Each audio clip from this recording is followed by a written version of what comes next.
is Thursday, November 12, 2020. Coming up with Roland Martin Unfiltered. The election drama continues. Still no concession from Donald Trump as he continues to lie about voter fraud. Folks, it's a joke. They've lost every single time in court.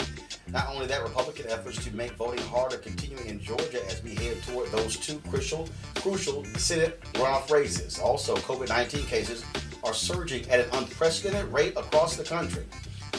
Some states, let's see here. All right, folks, some states like Texas seeing all-time highs. Also, Councilwoman Joyce Bate is going to talk to us about the future of the Congressional Black Caucus. It's time to bring the funk. Roland Martin Unfiltered. Let's go. He's got it. Whatever the miss, he's on it. Whatever it is, he's got the scoop, the fact, the find. And when it breaks, he's right on time and it's rolling. Best believe he's knowing. Putting it down from sports to news to politics. With entertainment just for kicks, he's rolling. It's on go, roll, y'all. It's Roland Martin, yeah. Rolling with Roland now.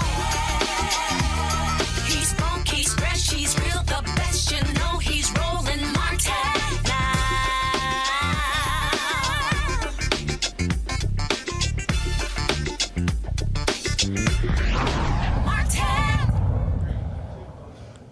All right, most people on both sides of the aisle know that this election is over. I mean, bottom line is here. Joe Biden is president-elect. Kamala Harris is Madam Vice President-elect. But several lawsuits are underway in 6 battleground states that President-elect Joe Biden won. One challenge has successfully triggered a full vote recount in Georgia. The suits are part of Donald Trump's campaign to invalidate ballots cast for Biden. Now, he refuses to concede and continues to allege without any evidence widespread voter fraud and a stolen election aided by a historically large number of mail-in ballots. Now, here's what's so funny, y'all. They've actually been going to court, and the judges have been asking them, so where's the evidence? They don't have any. In fact, let me tell you how bad this is. The Blaze, which is a right-wing website founded by Glenn Beck, they even admit that many of the affidavits that the Trump folks have actually presented in court are trash. This whole thing is trash. They refuse to provide any intelligence briefings for Joe Biden. They refuse to even allow the transition to begin, all because one person is salty.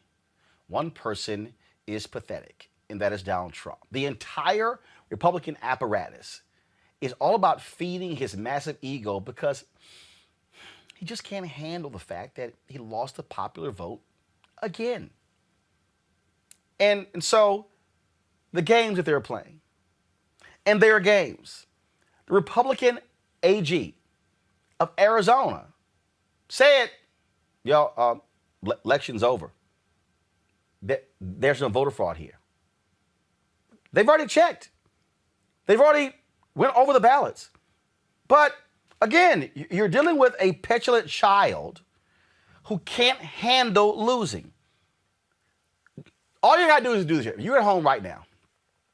You're watching this show. Just go to another window, and I want you to click loser.com. I want you to click loser.com. I want you to tell me what comes up. Folks, listen to me.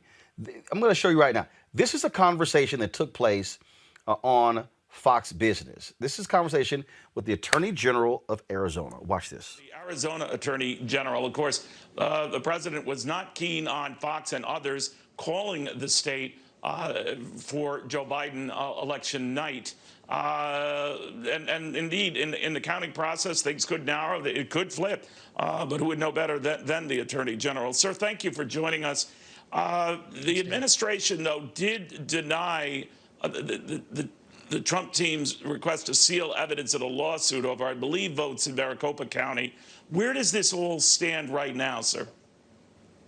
The really short answer to this, Neil, is that on election night, if you looked at the numbers, and a lot of people that are really good at politics and polling here had said that it was possible for the president to come back. And as the numbers started returning, the president started making some gains. But the reality is right now, there's, less than 50,000 votes to count, and the president would have to get about 65% of them to win Arizona. So it does appear that Joe Biden will win Arizona.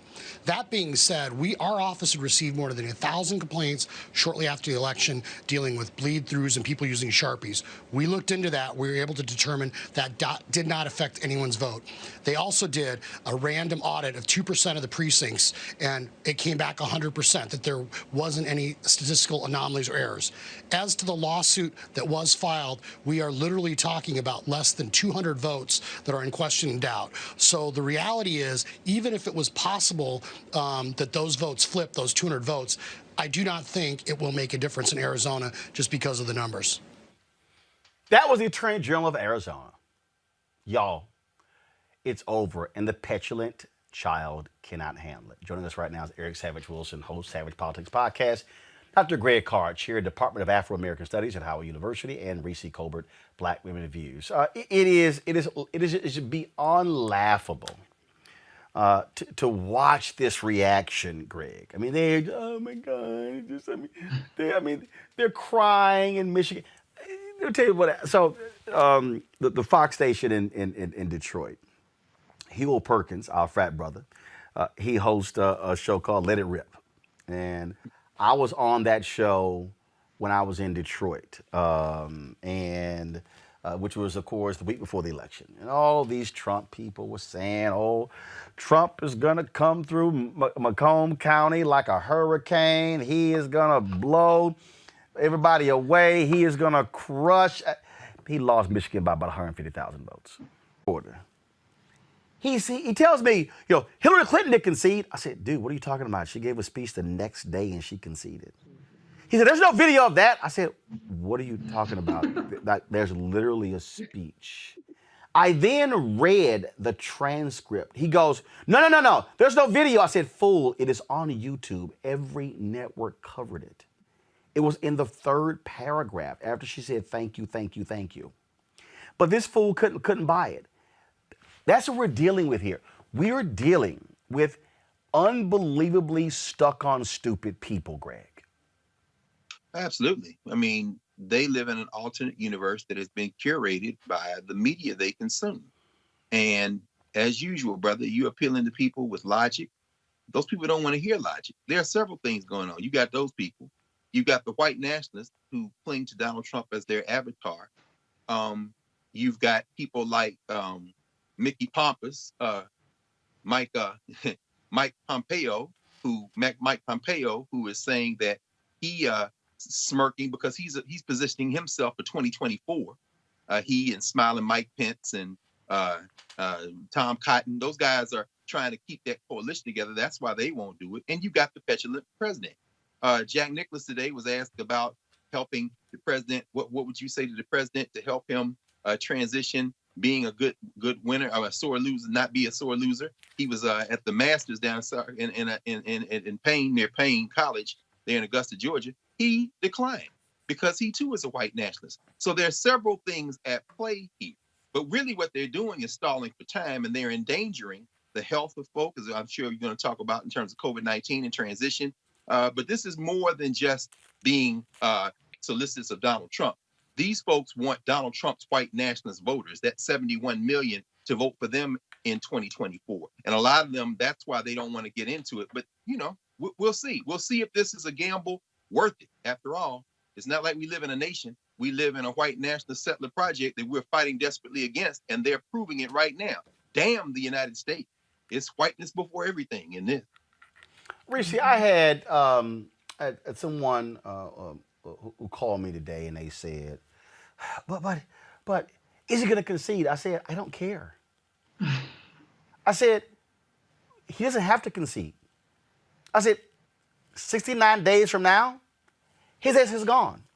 Donald Trump, he is sitting in the Oval Office right now, on January 19th at 11:59 a.m., the Secret Service is going to walk in and say, it's time to go. If he resists, they're going to say, sir, it's time to go. You can no longer occupy this building because you're no longer president. At 12:01, it does not matter if Joe Biden has put his hand on the Bible and raised his hand. It does not matter. The Constitution states at 12:01 p.m., that man is going to be president of the United States. They will walk Trump's ass out of the Oval Office into the beast, say, drive him to Andrews Air Force Base. He can have a 10-hour rally if he wants to in the hangar. And when he's done, they will put his behind on that plane and say, where are we taking you? New York, Ireland, Mar-a-Lago, Aruba, hell, it don't matter. Where are we taking you to? Go to hell. And then they're going to drop his ass off. He's going to have his smaller Secret Service detail and that wonderful blue and white plane that says President of the United States on the side, United States of America on the side, is going to fly back to Andrews Air Force Base and will not be called Air Force One when he's on it. So I keep telling people, y'all, stop. I don't even care. He's lost. Bye-bye. Right.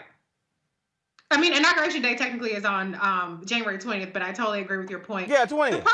The problem isn't so much that Donald Trump, whether he concedes or not, but what is genuinely a problem is the obstruction from the Trump administration in terms of a smooth and peaceful transition of power. We know that there isn't going to be this armed coup, but nonetheless, we still need these government agencies to cooperate, not because they're competent, not because they have any kind of unique skills that would not be present in a Biden-Harris administration, but because lives are on the line. Even Donald Trump's COVID task force has stated that their not being able to cooperate with the Biden-Harris task force could lead to more carnage. Donald Trump sat there in his inauguration and he talked about American carnage, and he delivered on that. And that's what's happening right now. We might see another 150,000 deaths at the massive escalation that we're seeing of COVID infections.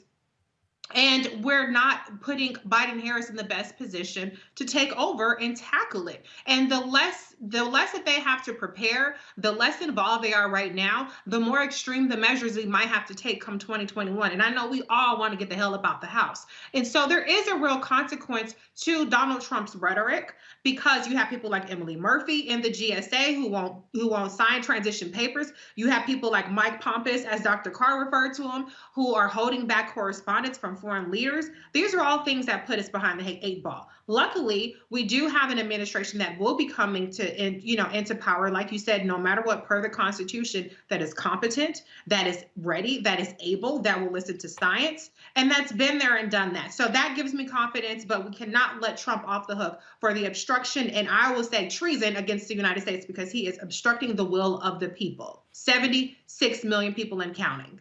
I mean, look, here's the deal. He's an ass. He was an ass before. He's an ass. We got elected. He's going to be an ass when he leaves. But the thing is this here. Again, we knew what he was going to do. He made that perfectly clear. So all he's doing is doing exactly what he said he was going to do. It's no surprise to me that Jack Nicklaus has no courage to say, it's time for you to go ahead and go, because they don't want him to go. Erica, they want the madness to continue. Mm-hmm. They want that. Okay. I mean, this is who they are. This is what they are all about. And so that's what the whole deal is. And I think what people, like yesterday, Erica, on the show, I talked about how I need progressives to stop going at each other. Because here's the deal. This is just real simple, okay? The Democratic House is not made up of all progressives. Mm-hmm. It's not made up of all centrists. It's not made up of all moderates or conservatives. No, the Democrats have a majority because they picked up some centrist districts. Mm-hmm. It's a fact, okay? So you got to figure out, how can I sit here and work with folks to get the legislation? The other folk, you can't work with them. Right. Because they're not going to operate rationally. Now finally Senator Chuck Grassley of Iowa says, yes, Joe Biden should be getting national intelligence briefings. Now all of a sudden, Senator Lindsey Graham, who I'm sorry, as Rochelle Carey said, we ain't giving you a cookie because you now are saying that Joe Biden is the president. No. We ain't forgot what you said last week on Fox News, Lindsey. We haven't forgot that. But that's who you're dealing with. And when somebody shows you who they are, your deal should go, okay, got you. I'm good. Now I know how to deal with you. I think what has to happen right now is that the folks who support Biden-Harris must be prepared for the reality, Erica, that Donald Trump and his minions are going to draw this out and give no assistance whatsoever until the absolute last second.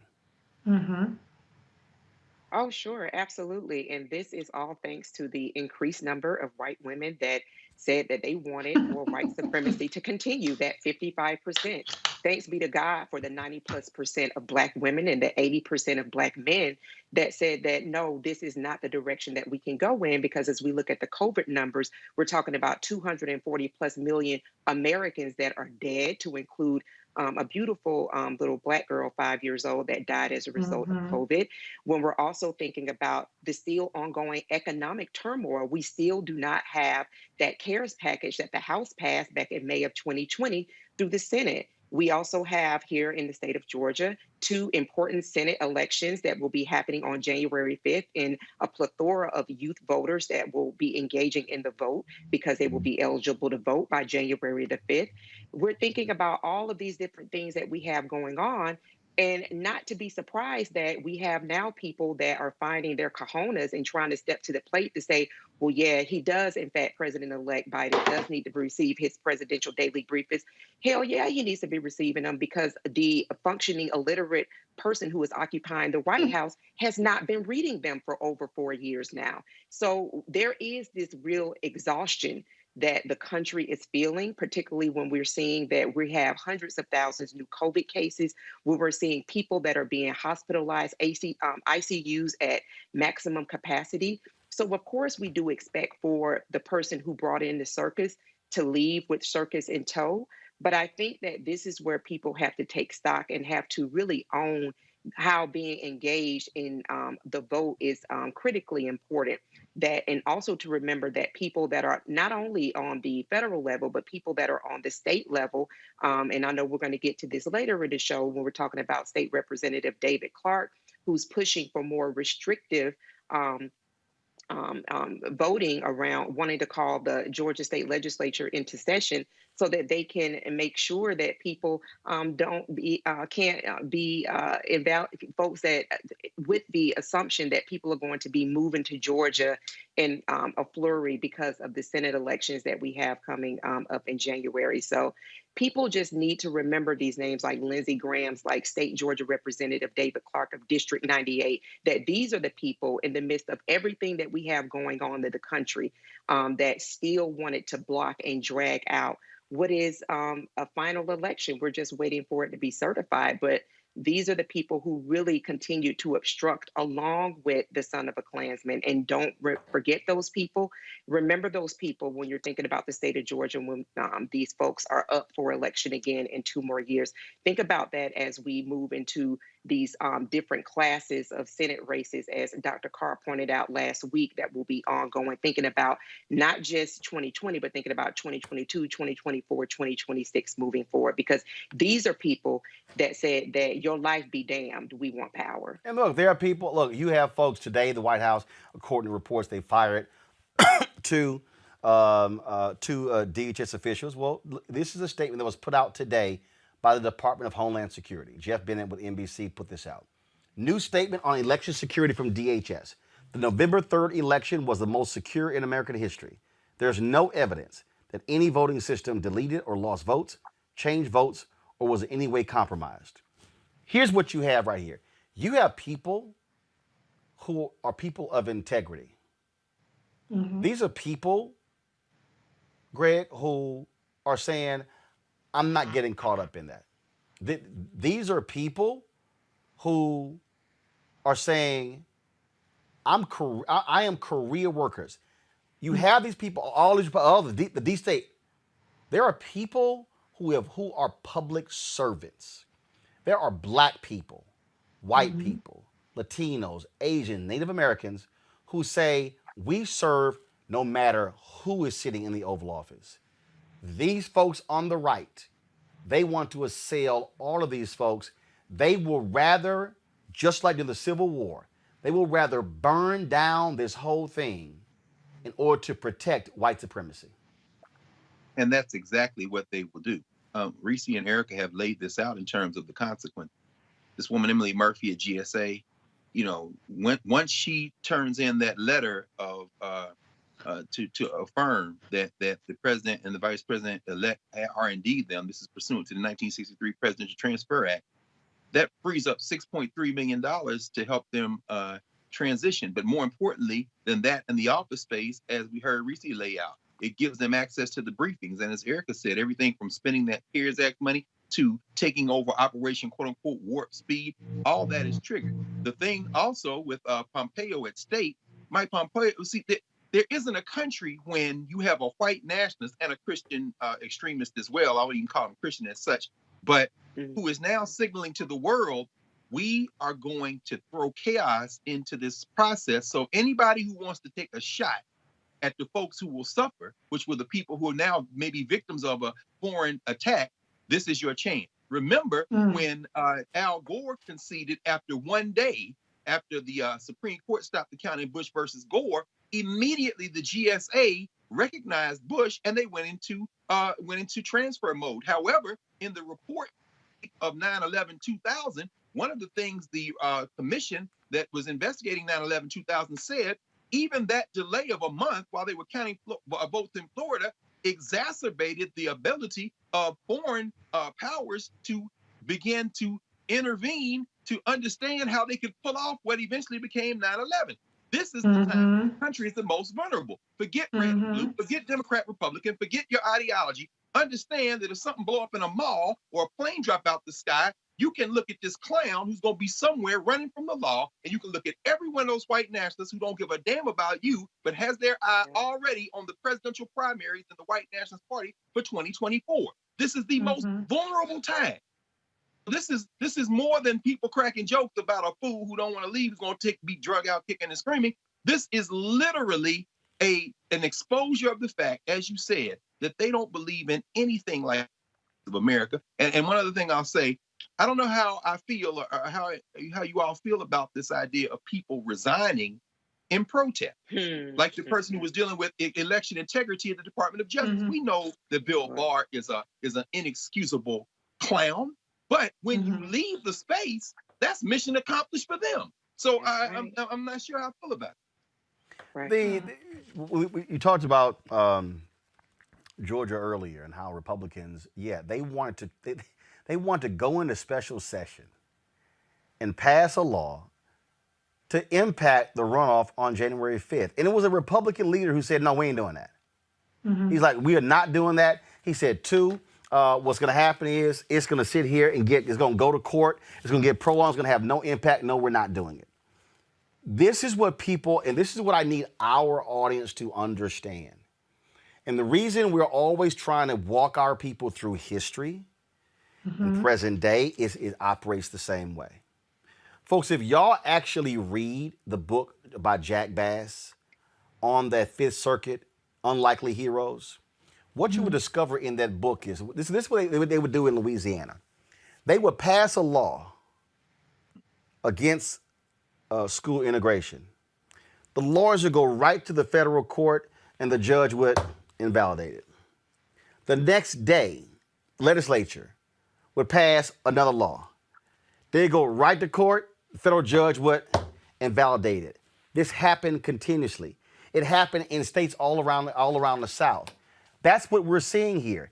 And Reese, what I need our people to understand, and I have been yelling this, I'm actually working on a book deal about this right now. We better understand this white fear. We better understand that as long as Republicans control 31 state legislatures, as long as they control redistricting, as long as they control the Attorney General's office, as long as they control governor's mansions, as long as they control state Supreme Courts, you're going to see efforts to invalidate real voters across these states because they fear losing power and control. We had better be prepared. And I'm not talking about over the next 2 months dealing with Trump. No, this is a white American thing that we're seeing, and it's going to happen state after state after state after state, which is why the Georgia seats are so important. Because if Congress can pass a strong voter bill that actually makes the VRA, the Voting Rights Act, permanent, forget sunset provisions, and put other things in, you're able to overrule what's happening in these states. Absolutely, Roland. And unfortunately, some of the states made gains in terms of the Republican control throughout this election cycle. You know, we did have record turnout on the Democratic side, but we also had record turnout on the Republican side. And people have to fill out that ballot up and down the ballot. Even John Ossoff down in Georgia got about 100,000 or more less votes than Joe Biden and Kamala Harris. So these are the kinds of things that really do hurt our cause. We have to keep the eye on the ball on local and state elections, every single one of them, every single time. Because if not, it makes the hurdle that we have to clear that much harder. So I completely agree with you. This is so important that we really stay civically engaged. And I know that people are, already angling to what they're going to demand from the Biden-Harris administration, but we have 69 more days before they take over. In the meantime, we got to win this damn Georgia elections, and we have to keep our eye on the ball and keep the pressure on these Republicans, because what they're doing right now in terms of these lawsuits and these statements that they're making is not about overturning the results of the election. It's about a propaganda campaign to serve as a pretext for further voter suppression. They're going to have the control in, like you said, 30-something state houses for gerrymandering, for redistricting. That's why it's going to be important who Biden gets to put on the courts. If Mitch McConnell is the Senate Majority Leader, then I don't see how Biden and Harris get their judges. I don't see how they start to undo the damage from the 200 plus Trump-McConnell judges. And so we have to keep our eye on the ball. And I know people are probably tired of hearing about voting. They're probably tired of hearing about what their civic responsibility is, but we cannot let up now. That's right. This is, I've been saying, I said it twice, 2017, I said it this year, Erica, this means war. I'm not sure folks are fully prepared for this. One of the reasons why I've been so critical of this infighting among progressives and progressives and corporate Dems and establishment is, I'm like, do y'all understand what they're doing? Erica, they ain't dealing with infighting. They're dealing with consolidation. What they're doing, they're circling the wagons. You made the point. 53% of white women voted for Trump in 2016. It was 55% in this year. Okay, folks, don't play around with this. And I'm telling you, people need to understand, all of these people who are criticizing, the reality is the coalition that elected Joe Biden elected him. But that is not a coalition set in stone. Once you start going under the hood and start looking at the numbers, there are some serious problems there that when you look at in terms of how voters went in the Rio Grande area, Rio Grande Valley in Texas, how votes went in terms of with African Americans, whether black men, black women, when it comes to, look, nobody expected a 5% drop of white men. That was supposed to be Trump's base. And so we need to understand that, look, they are about winning. They ain't about who's right. Right. They're not battling each other over, I think this is a better way forward.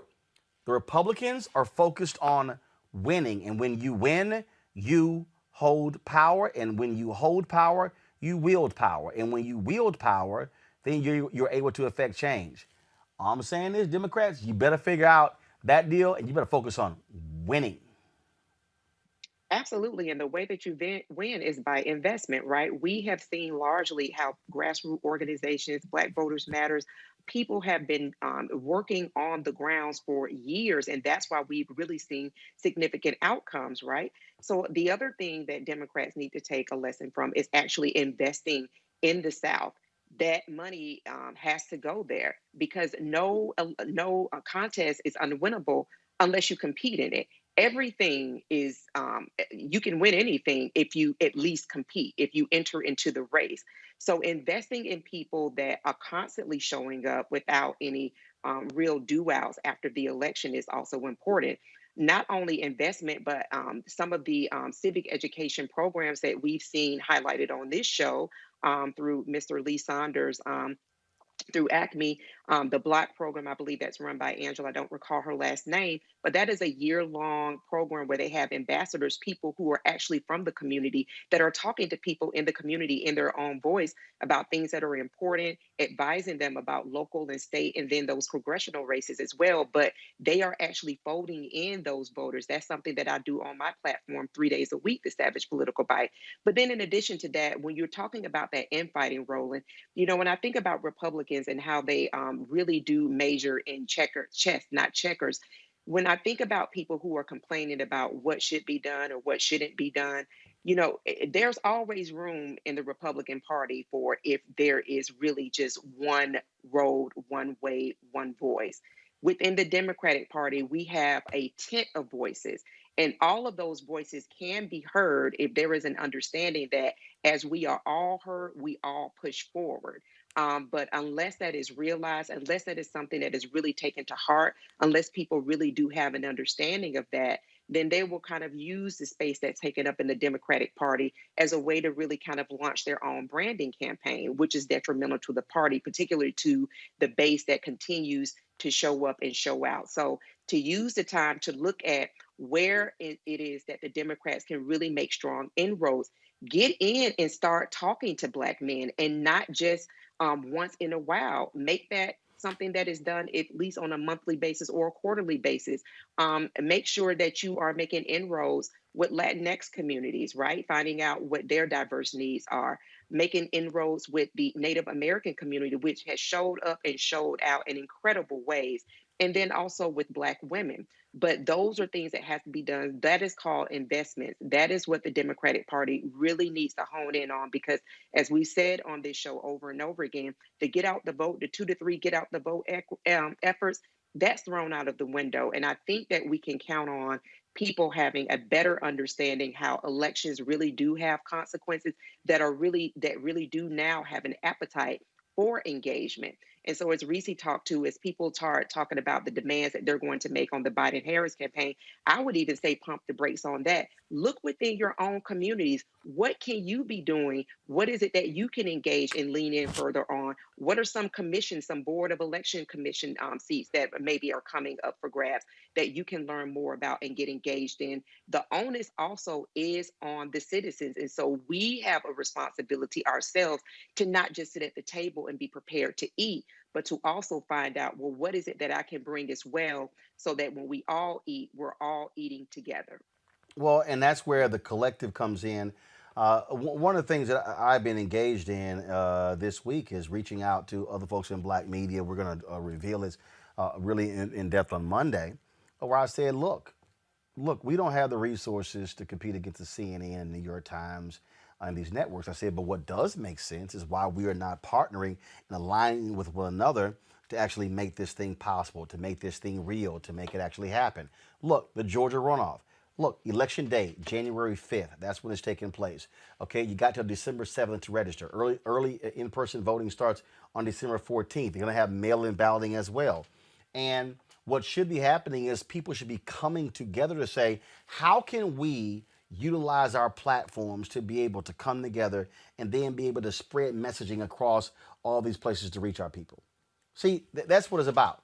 Folks, if you look at 2018 and you look at 2020, the work that folks like Black Voters Matter did, it mattered because they weren't focused on ego tripping. It was all, no, they were doing the hard work, going to communities, taking that bus, going around. In fact, they put this video here out. It's important because it shows you how, if you're operating in your space, just in your space, and if I got to go biblical, I'll use Nehemiah. Nehemiah said, we need to rebuild the wall. And he was distraught by that, and the king said, go back.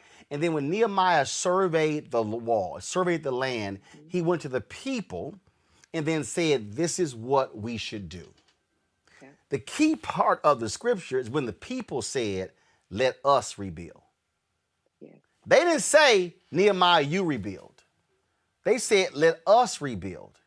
And I think a lot of people are stuck because they don't know what their role is. They don't understand what their responsibility is. There are people who sat here and who were, oh man, you're gonna fail with this show, and you should go to mainstream. I'm like, no, I'm not gonna wait on them to call me. We're gonna create something. And so we took something that was an idea and went from 9.3 million views in the first month to 30 million views in the last couple of months. We did nearly 2 million views on Saturday alone. But the only way that happened is because we built it. Right. That's The right. only way that happened is because we actually worked. We actually, look, wide shot, Henry. Again, like I keep telling y'all, we didn't have this news desk when we first started. We had glass tables, tabletops, and chairs. And folks was like, man, I wish y'all get rid of them glass tabletops, but want your ass send some money, we'll replace it. Why am I saying that? Because you had to build it. And what we have to understand is that when it comes to African Americans in communities, we got to build this thing. Beto O'Rourke sent an email out today talking about what happened in Texas. He said canvassing must happen in Texas 365. You can't wait to 3 months before the election to start canvassing. He said the investment has to be made now in canvassing. So here's this Black Voters Matter video of where they profiled a grocery store they ran into in Wilmington, North Carolina, who was doing their part on rebuilding the wall.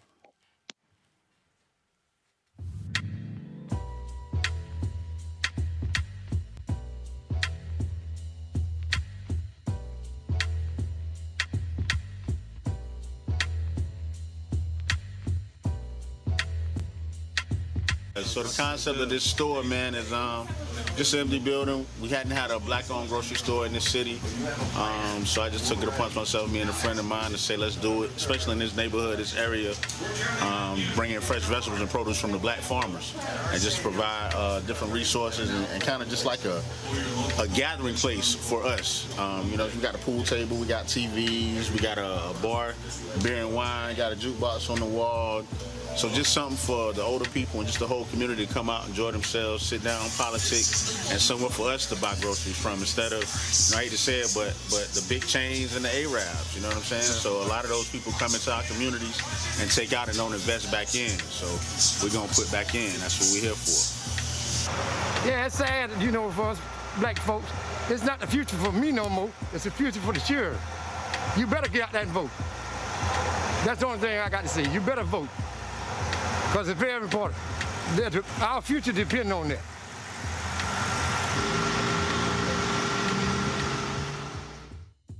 It's building. It's Greg. What Stokely said.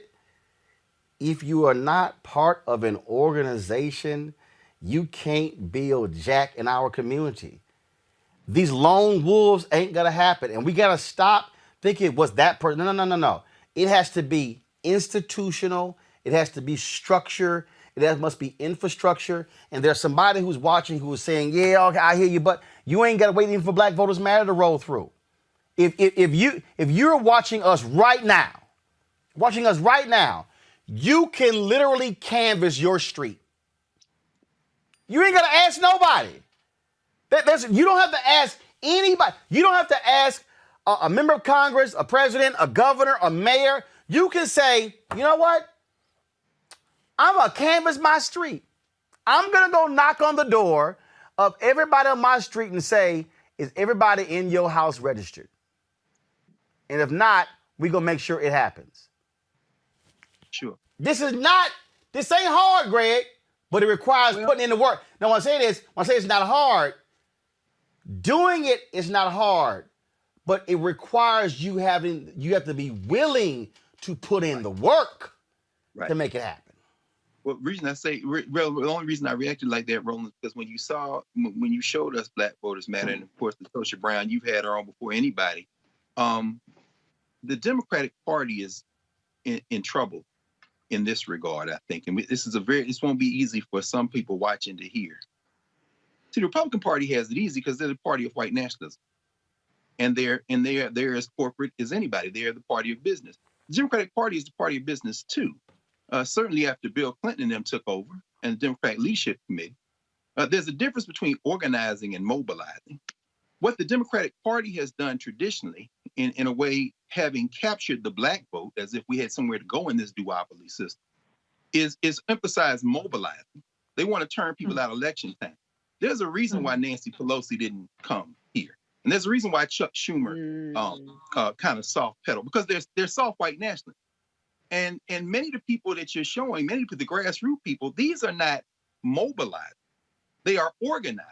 That's what Stokely Carmichael is talking about, is organized. In other words, whether there's an election or not, we are bringing people together to discern what power we have here to transform our lives.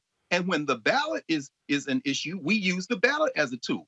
But see, the problem that Democrats have now, and I'm speaking now about people like Jim Clyburn and Hakeem Jeffries and some of the others who have risen through the ranks in the Democratic Party, which, make no mistake about it, when we start talking about centrism, and it really isn't centrism, it's soft white nationalism in some ways.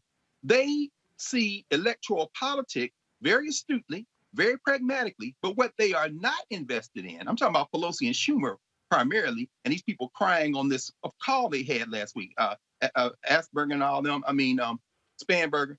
What they are not recognizing is when you get somebody like Jayapal, for example, Congresswoman Jayapal, or Bernie Sanders, who is saying, look, we got beat, we don't like it, but we're going to shut up and go out here and get the vote out. And you see the Democratic platform reflect that. People who have taken the time to read the Biden-Harris plan see that you've incorporated some of that. Then after this moment, when we're at a critical moment, expanding the electorate by organizing, not mobilizing, is now going to come into direct conflict with those who just want our vote. Because if Pelosi and Schumer had been serious, Mike Espy would be a senator from Mississippi. But see, they just want black people to come out and vote. And so finally, I'll say this, with all due respect to Congressman Clyburn, of course, most respect, this shooting war started on the Sunday shows last weekend, and Schumer and them and Pelosi and them started this shooting war. Now, I'm not one who is inclined to fall in line with people who haven't proven that they'll do anything other than chase them phantom white across the aisle hard white nationalists every time they win an election. The Democratic Party got to wake up to the fact that the people they need to be looking to are the people they have always ignored, and they need to transform the South and get out of the way of those people, because if you lose them this time, you're going to lose the next presidential election, and we're going to get somebody who come back around and make Donald Trump look like the good old days. Be every bit as racist as Trump with a smoother delivery. And these people not going to come out again if you sell them out this time. I'm sorry, Roland. Right. No, you're right. And see, Reese, here's what I'm arguing. Actually, it's not about the Democratic Party. Right. Because what I'm arguing is, and granted, you take the city of Houston. Yeah, you can say elections, they're really D versus R, but they're actually nonpartisan. You don't run as a Democrat. You don't run as a Republican, okay, officially on the ballot. Now, you could say Sylvester Turner, he's a Democrat, and his opposition was a Republican, Tony Busby, who ran. But bottom line is, you don't run as a DNR. What I am arguing to our people is what we're laying out. What I'm talking about this notion of, I keep saying, a third Reconstruction. Because this show was not launched to be a vehicle for Democrats or Republicans. Why? I got Republicans on here. I'm not dumb.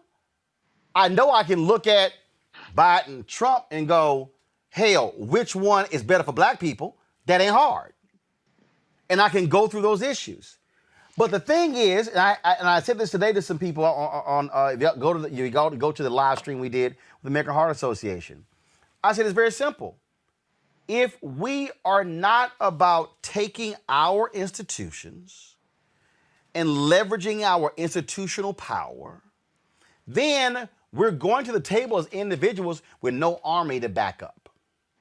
But so what I'm saying is, as we're sitting here, we can sit here and say, all right, Georgia, Warnock, OSOF.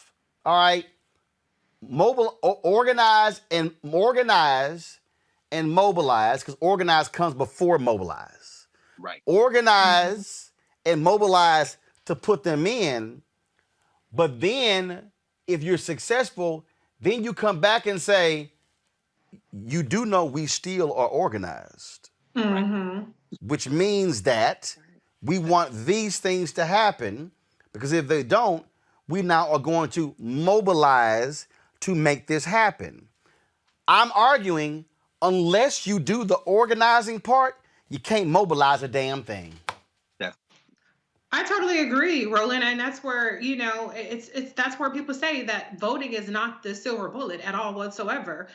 But to Dr. Carr's point, I just want to add, though, Dr. Carr, and I'm sure you would agree with me, there's a white nationalist and white supremacy problem on the progressive side as well. Oh, yeah. So that is why I do Oh, not yeah. I do not subscribe to any particular label, Yeah. because what I've seen, particularly Absolutely. as a Kamala Harris supporter, is how these litmus tests go out the window when it comes to a Black person that's threatening the white supremacy within the progressive movement. I, for one, am a person who supported Medicare for all. I, for one, am a person who supported a lot of the ideological things that are being pushed by progressives. But then when I see progressives weaponizing that label against Black people that have been working for my best interests so that they can prop up, they are the ones that I've seen, not all, but they're the ones that I've seen that are the ones that are accepted as progressive, like Andrew Yang, who says, well, we need to focus more on Ohio and Iowa, which is code for white working class. They're the ones that I've seen that have put an emphasis on class, not racism. And when I talk to them about Black maternal mortality, they say, well, Medicare for all will solve that. It's not about access to healthcare. That's not the only thing that drives Black maternal mortality. It's about racism. And so what I want to have happen in this conversation, if we're going to have the conversation about labels, whatever, as far as I'm concerned, these labels are mostly created by white people to yield those labels against particularly Black people, because white people don't have to rise to the level of proving that they're progressive or whatever the hell label you want to throw out there. So what I want to say is we have a white supremacy problem within the Democratic Party. There's no doubt about that. There's no doubt about that. So let's address it when it comes to everybody involved. When the Justice Dems, for instance, were founded by people who are white supremacists, people who throw around the N-words, one person supports bestiality. You can go look up their Twitter accounts and find this information. Those are not my allies. So I'm just saying, I agree with Roland. Maybe now is not the time to get into a pig fight, but if we're going to have the pig fight, then I'm going to come to the table and I'm going to say, let's talk about what everybody is talking about. Oh, yes. No. See, here's the deal. Right. I agree with you. No, you're absolutely right. I want the fight. One last thing I want to say, though, is the progressives have now cloaked themselves under Blackness.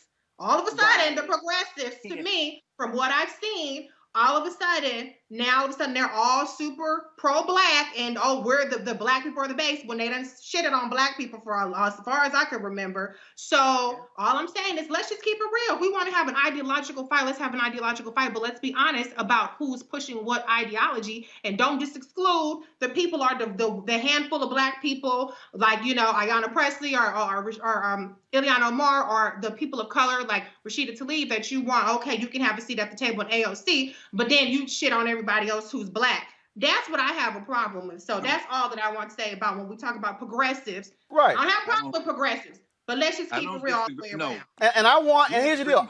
We're We're in full agreement. Right. And my deal is Cori Bush, one of those people you talking about. In other words, that's a hard thing for me to. Cori Bush would say what you're saying to those racist white progressives. I'm with you 100% on that. This is race first. No question about it. And the thing is this here, Erica, what I'm arguing, we're going to have the battle. But bottom line, this is very simple. You can talk all day about we want this and we want this and we gonna demand this from Biden and we gonna demand this from Harris. If your ass ain't got the Senate, none of that will be even on the table. None. It's gonna be like the last 4 years. Mitch McConnell will be like, y'all pass whatever y'all want to pass. I ain't even paying attention to y'all. That's gonna be reality. And so the problem to me is you have to me, folk gotta know when to argue. It's like this here. If me and my wife want to get into an argument, is it a really good time to get into an argument if I got somebody pointing a gun at me? No, we can deal with this later. Right now, we got to get out of this situation right here.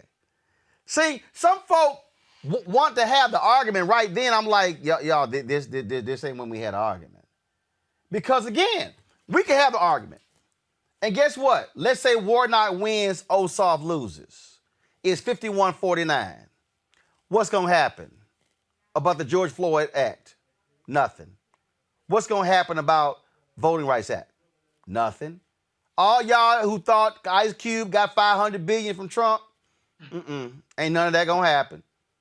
Okay, Biden's Lift Every Voice plan, ain't none of that going to happen. Commitments to HBCUs, none of that gonna happen. We can talk, we can just go down the line. So, what folk wanna do? Y'all wanna swing or you wanna win? Cause see, I'm trying to win. Now, after we win, we can throw down behind closed doors. We can swing behind closed doors. I can call you full of shit. I can cuss you out. I can talk about you like a dog. But I'm trying to win. Because when you win, you have power. And when you have power, you get to wield power. Democrats had power under the first 2 years of Obama, and they squandered it.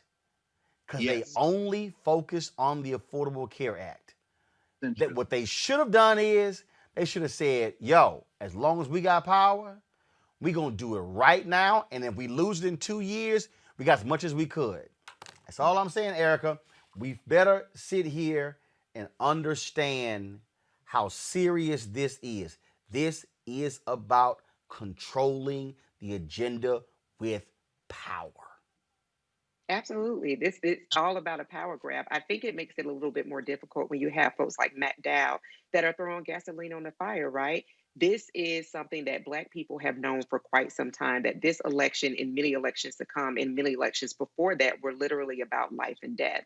But when you have people that are constantly goading you via social media and erasing you, which is something that we are very much so accustomed to in this country as Black Americans, that begins to get a bit old, particularly when you look at all of the efforts that happen through grassroots organizations and organizers to get people to the polls during a pandemic. So in full agreement and definitely hear that, but there has to be some accountability and responsibility for people who perch at the seat of whiteness.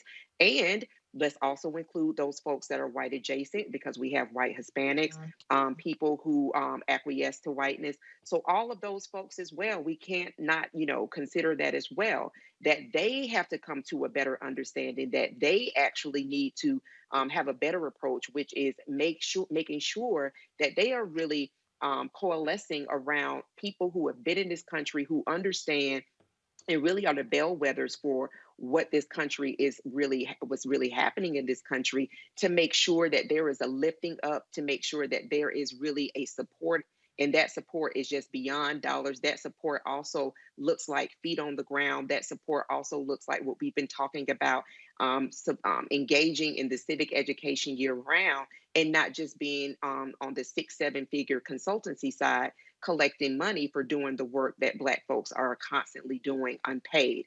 So I think when we kind of look at it like that, then that really does kind of make sense around why people are just really generally tired of always really being talked down to, being talked around, hearing coded language when we're in this period of just real exhaustion. Yeah.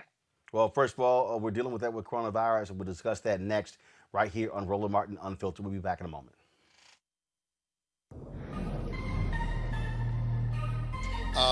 America is a complicated story of people building a more perfect union. And if you don't think there's been any change, you should sit down with Andrew Young. You should sit down from some of the folks in that generation who know the distance we've come. And as we continue to push hard, change comes. The other side knows your power. The other side knows your voice. That's why they're engaged in voter suppression. If you weren't so powerful, they wouldn't be trying so hard to stop you from voting.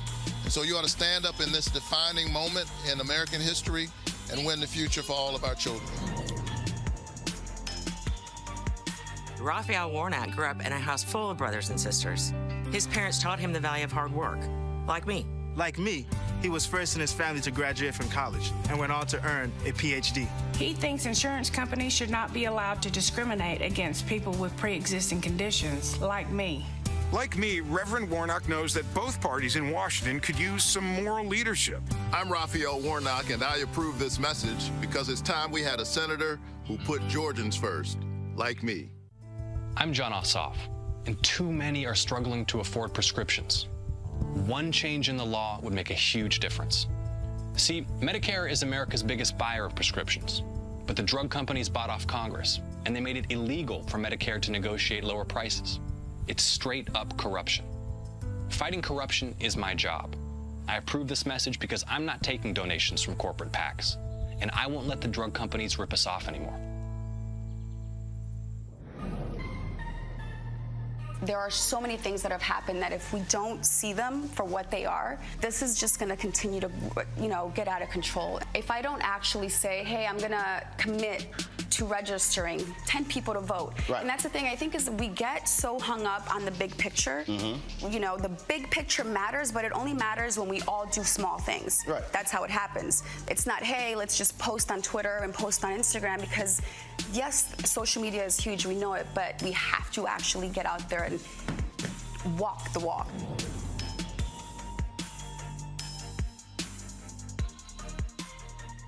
All right, folks, coronavirus continues to explode all across the country. We have about 10.5 million cases nationwide. Texas alone has 1.2 million cases. California, 995,000 cases. The Trump administration really doing nothing. We're seeing, of course, new restrictions in New York City, in Chicago, and you name it. It is unbelievable. We're seeing record hospitalizations as well, surpassed 1 million now new confirmed cases in just the first 10 days of November. This new wave appears to be bigger than the spring and summer surges, and with the holidays approaching, medical experts are concerned that we haven't seen the worst of it. Joining us now is Dr. Carissa Colbreth, Medical Director for Infectious Disease Diagnostics at Tricor Reference Laboratories in Albuquerque, New Mexico.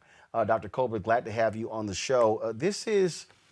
Dr. Fauci and others kept warning us that this was going to happen, that we were going to see another explosion of cases take place in fall, winter of 2020, and we're here. We are here. We are here. And I think a lot of this has to do with the fact that we did not have all of the early preparedness things in place that were recommended. Mask mandates had been recommended, and some states proceeded with those. Other states did not. And without really having a great consolidated national message around how we can prevent the virus, we end up here where the science and medicine had predicted we would be had we not taken all of these other things into account.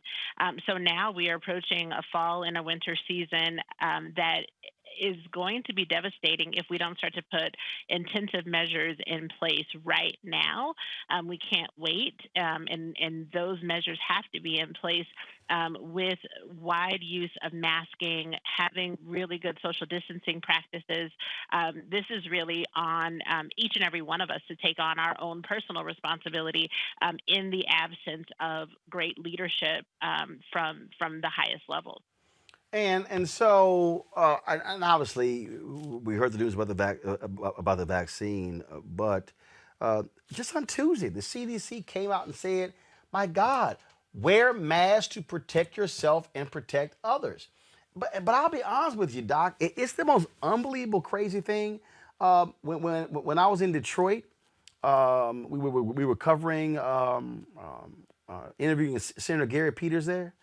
It was a Halloween I think the next night or something along those lines.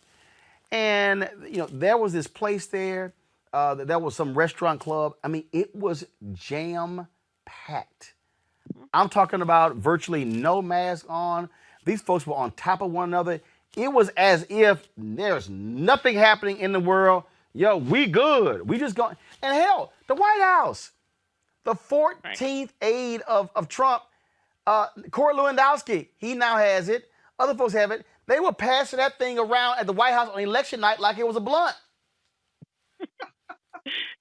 Listen, we are tired of coronavirus, but coronavirus is not tired of us. And people want to take a day off. So they want to take a day off from wearing a mask. They want to take a day off for social distancing, whether it was Halloween, a celebration, watch party, or your birthday. Coronavirus is not taking a day off. And I think that's what we have to be reminded of.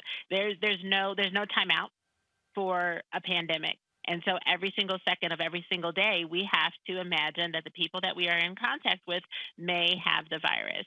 I saw somebody ask the question, if you knew somebody in the room that you were in, if you knew they had coronavirus, how would you behave? And that's how we have to walk into every single room, because it's going to impact us. It's going to impact our family. I was looking at some data today from the CDC, and it was absolutely devastating to see that the highest numbers of cases and deaths in the ages between 18 and 49 were in African Americans and Latinos.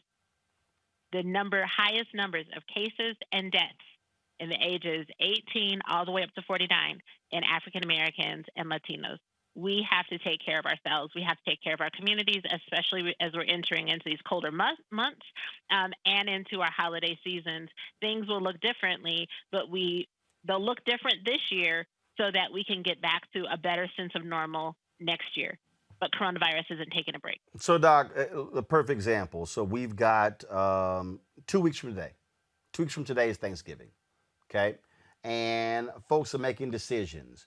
Would you tell families, black people listening, look, my nephew Chris is 13 years old today.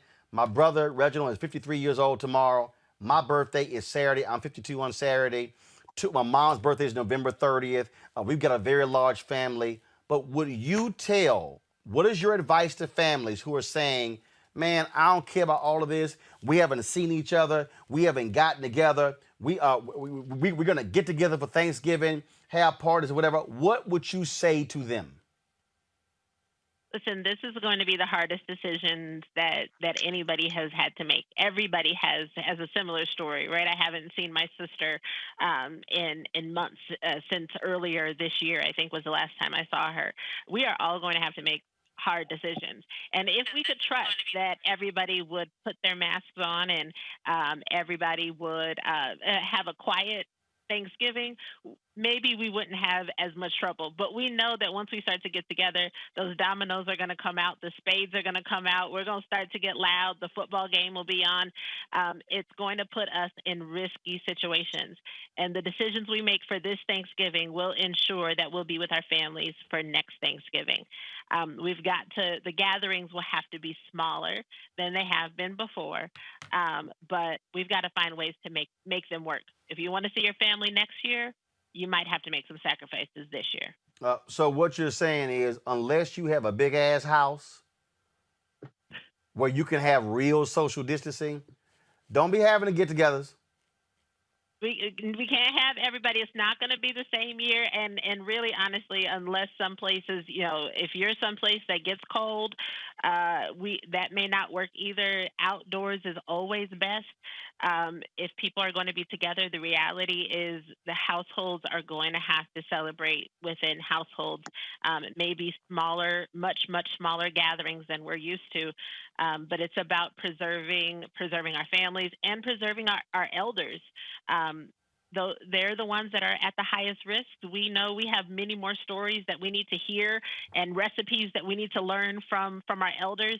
We need to make sure that we take care of them this Thanksgiving, so we can see them also next Thanksgiving. Okay, so I got another idea, and I'm gonna take a question from each one of our panelists here. So, okay, how about this here? All right, I'm just sort of throwing something out there. So, what if there's a family gathering, and you require everybody to do COVID testing? Let's just say that. Let's just say, okay, and let's say everybody comes back negative. All right, can you still have a family gathering? But again, you're controlling can't nobody else come. So it's just your family. Because I'm serious. There's some people out there who are trying to do that, who are thinking about trying to do these events. I'm just trying to give people some understanding of what they need to be thinking about before they just run out there and do something. And so, under what conditions you're not telling them to do this, but under what would you advise if they are hell bent on getting together? What is your advice for them on how to make that safe? Listen, there's nothing that I can say that would make it a 100% safe. Right, not 100% safe, Right? but just safe. I ain't Just say safe. foolproof. I'm not saying, but I'm saying. I ain't say there's some giant condom you gonna wrap on top of the house and nothing getting into. Hell, a condom ain't 100% proof. But the bottom line is, again, if there are people out there who are saying, "Man, our family getting together," what would you tell them they should be doing to take precautions?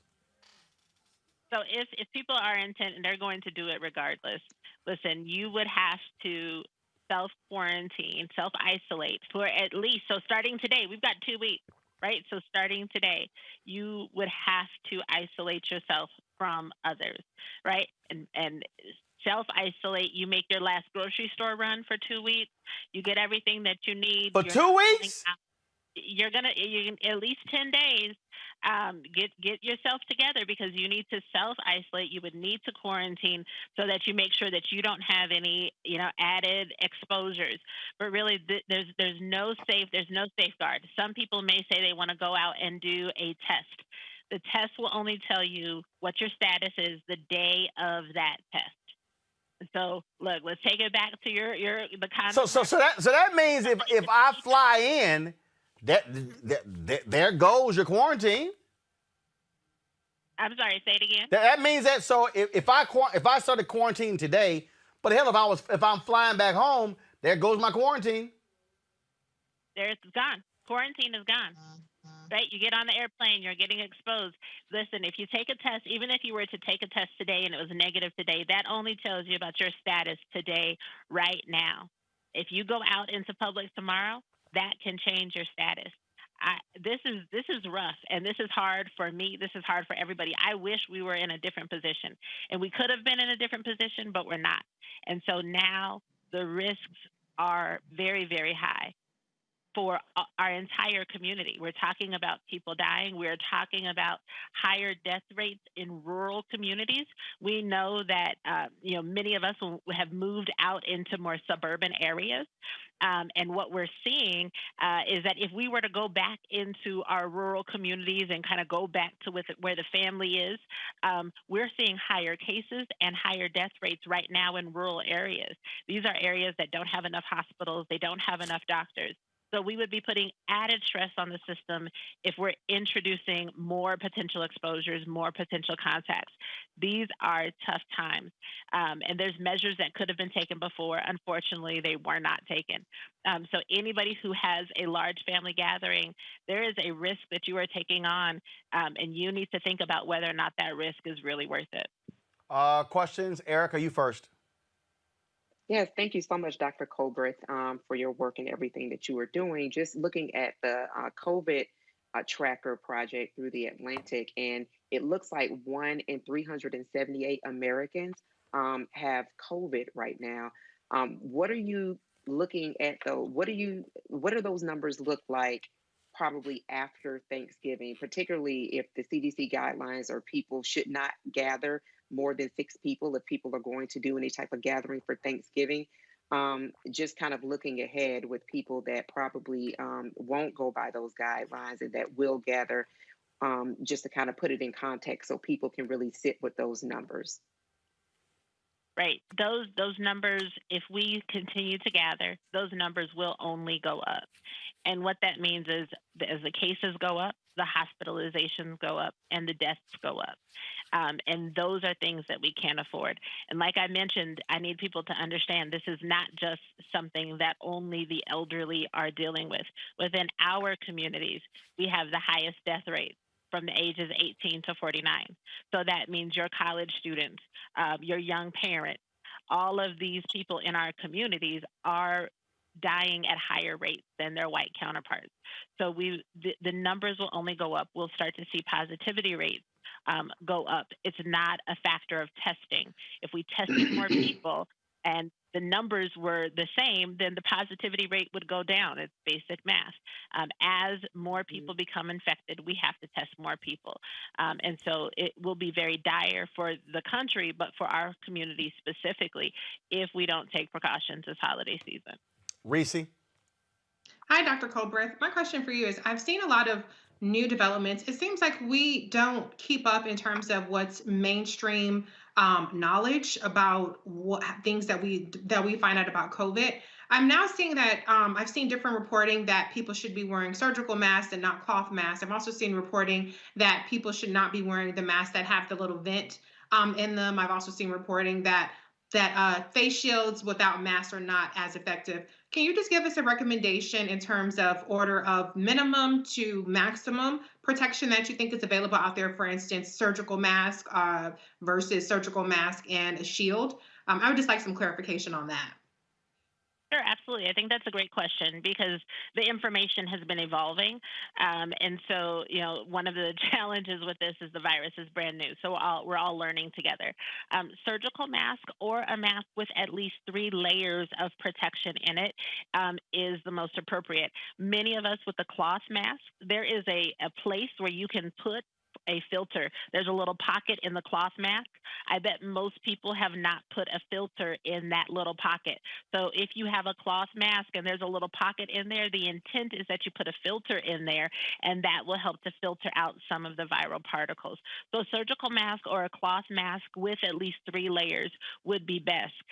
You are correct that the face shield, if it's used without a mask, it really does not have as much benefit. It doesn't have as much value. If you're using the face shield, that's really just protecting your eyes and that kind of mucosal layer around your eyes from being a potential source of being infected. If you are traveling, if you're flying, if you're going to be out in public, you can add a face shield, but a face shield should not be a replacement. There's not a whole lot of very good solid data about the risk or benefit of those masks that have the vents, just because there's different formulations. I think we have to go back to if it's a cloth mask, it needs to be a mask with 3 layers. And then they've also been reporting that the neck gaiters, the ones that go up from your neck by themselves, are not sufficient. The other thing about masks is I've had people ask me about using an N95 mask and using that for traveling or if they're out in public. An N95 mask certainly is the gold standard for mask protection, but an N95 mask is incredibly difficult to wear for a long time. So anybody who has any underlying health problems, any breathing problems, and if you plan to be very active while you are out, wearing an N95 mask just may not be good for you. So you just may not need to do that. And we want to preserve those N95 masks for our healthcare workers. So stick with a surgical mask or a cloth mask with 3 layers of protection. You need to use this mask anytime you are out with people who are not within your family gathering. And also, I know we want to take off our masks to take our pictures, take our selfies. We need to keep our masks on. Any exposure without a mask is a potential exposure. And if you knew the person next to you had coronavirus, would the selfie be worth it? Maybe not. Keep the mask on. There's plenty of cute, nice-looking masks. Wear those when you need to take your photos. Greg? Thank you, Roland, and thank you, Dr. Colbert. I add my thanks as well. We all have fatigue, obviously, quarantine fatigue, and it seems like that your colleagues who were the frontline folk in the hospitals have really begun to affect treatment regimes. And so, where we were in the spring, March, April, May, and where we are now, even as we see this skyrocketing of cases, what's your sense of the potential severity of the cases? Seems like the death rate has gone down some. And is that impacting folks' decisions to perhaps get a little lax fatigue? And I guess that's more than one. Well, I have one final question. I guess is would you just tell everybody to stay at home Thanksgiving? Because I'm not going anywhere. I'm just telling you now. But please go ahead. Well, thank you for that. Yeah, I hope people can hear me say and hear my heart. We all want to be together, and we are all tired. But please stay home. Find a way to stay home. And you know that your family gets on your nerves anyway sometimes. So stay home if you can, and find a good way to do that. But you know what? Our hope this whole time has been that there would be therapeutics that would come out that would help with treatment, that would help with therapy, and we are starting to see that. We're starting to see better treatments. Unfortunately, the system was sidebarred a little bit with having to confirm that unproven tests and treatments were not good. So they had to disprove what they already knew with stuff that was unproven but was being touted in the media. But now we are laser focused on finding appropriate treatments that is enabling people to survive.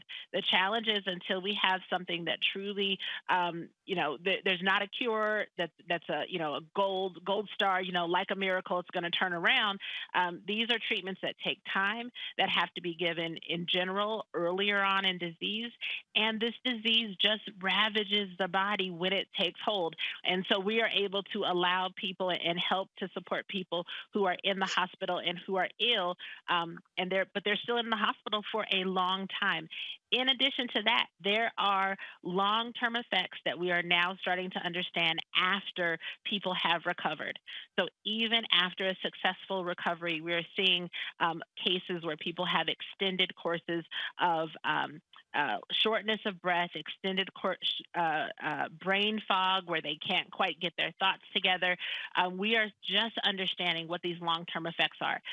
So even if there's better treatments, I'm hearing people say, well, I can get COVID, but now I'll recover. We still are understanding and learning about these long-term effects. It is not worth it. We've got to stay the course until we have a vaccine that's safe and effective, that's widely distributed, and we can get this virus under control again. All right. Cobra, we certainly appreciate it. Thank you so very much for joining us. Thank you. All right. Great advice there. All right, folks. Got to go to a break. We come back. Congresswoman Joyce Beatty of Ohio joins us on Roland Martin Unfiltered. If your vote didn't matter, you wouldn't have so many people trying so hard to stop you from voting. There is some value there. But even when you talk about that people are not paying attention to your issues, I can't pay attention to your issues if I don't even know you there. And the only reason people are going to know you there is when you show up to the polls and vote. That's when that power manifests itself. But as long as you stay home, as long as you're making excuses, then guess what? You will always experience these issues that we're experiencing today. And another thing, don't get caught up in the candidates, right? There's no such thing as a perfect candidate, but you should be going to vote for the most important person, and that is you and the one you love. You talk about you'll fight for the one you love. You're willing to die for the one you love.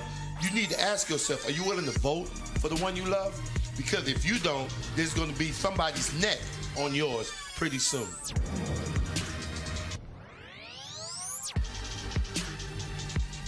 From the day we started this campaign, we made it a priority to talk to Georgians wherever you live. Representative Warnock, so good to see you again. Thank you so much for doing this. So excited about your campaign. Georgia needs a senator who will stand up for health care, who will stand up for Medicare, who will stand up for our children.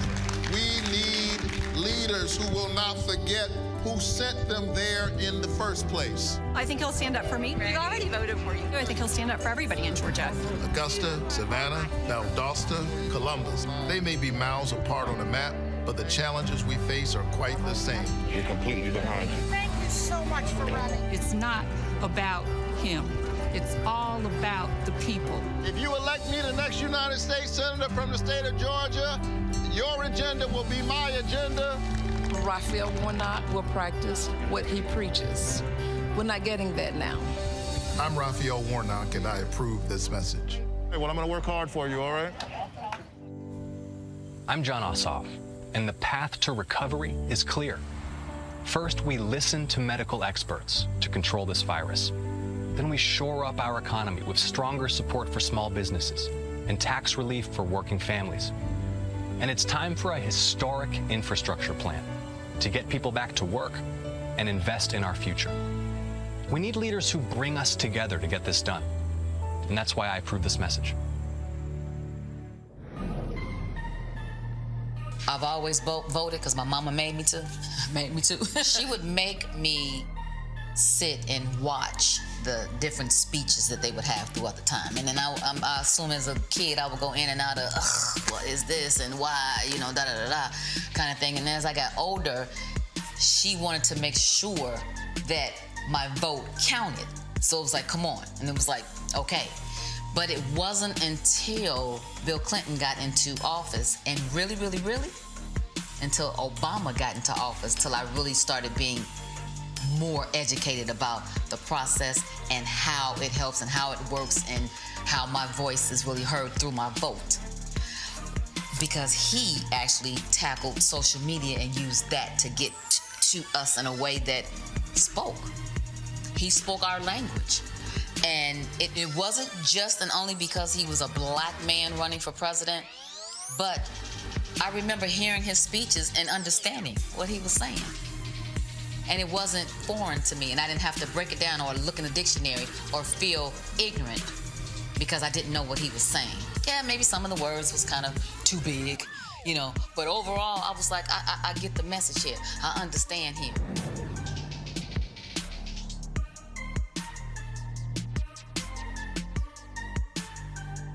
Hi, this is Essence Atkins. Hey, I'm Deion Cole from Blackish. Hey everybody, this is your man Fred Hammond, and you're watching Roland Martin, my man, Unfiltered.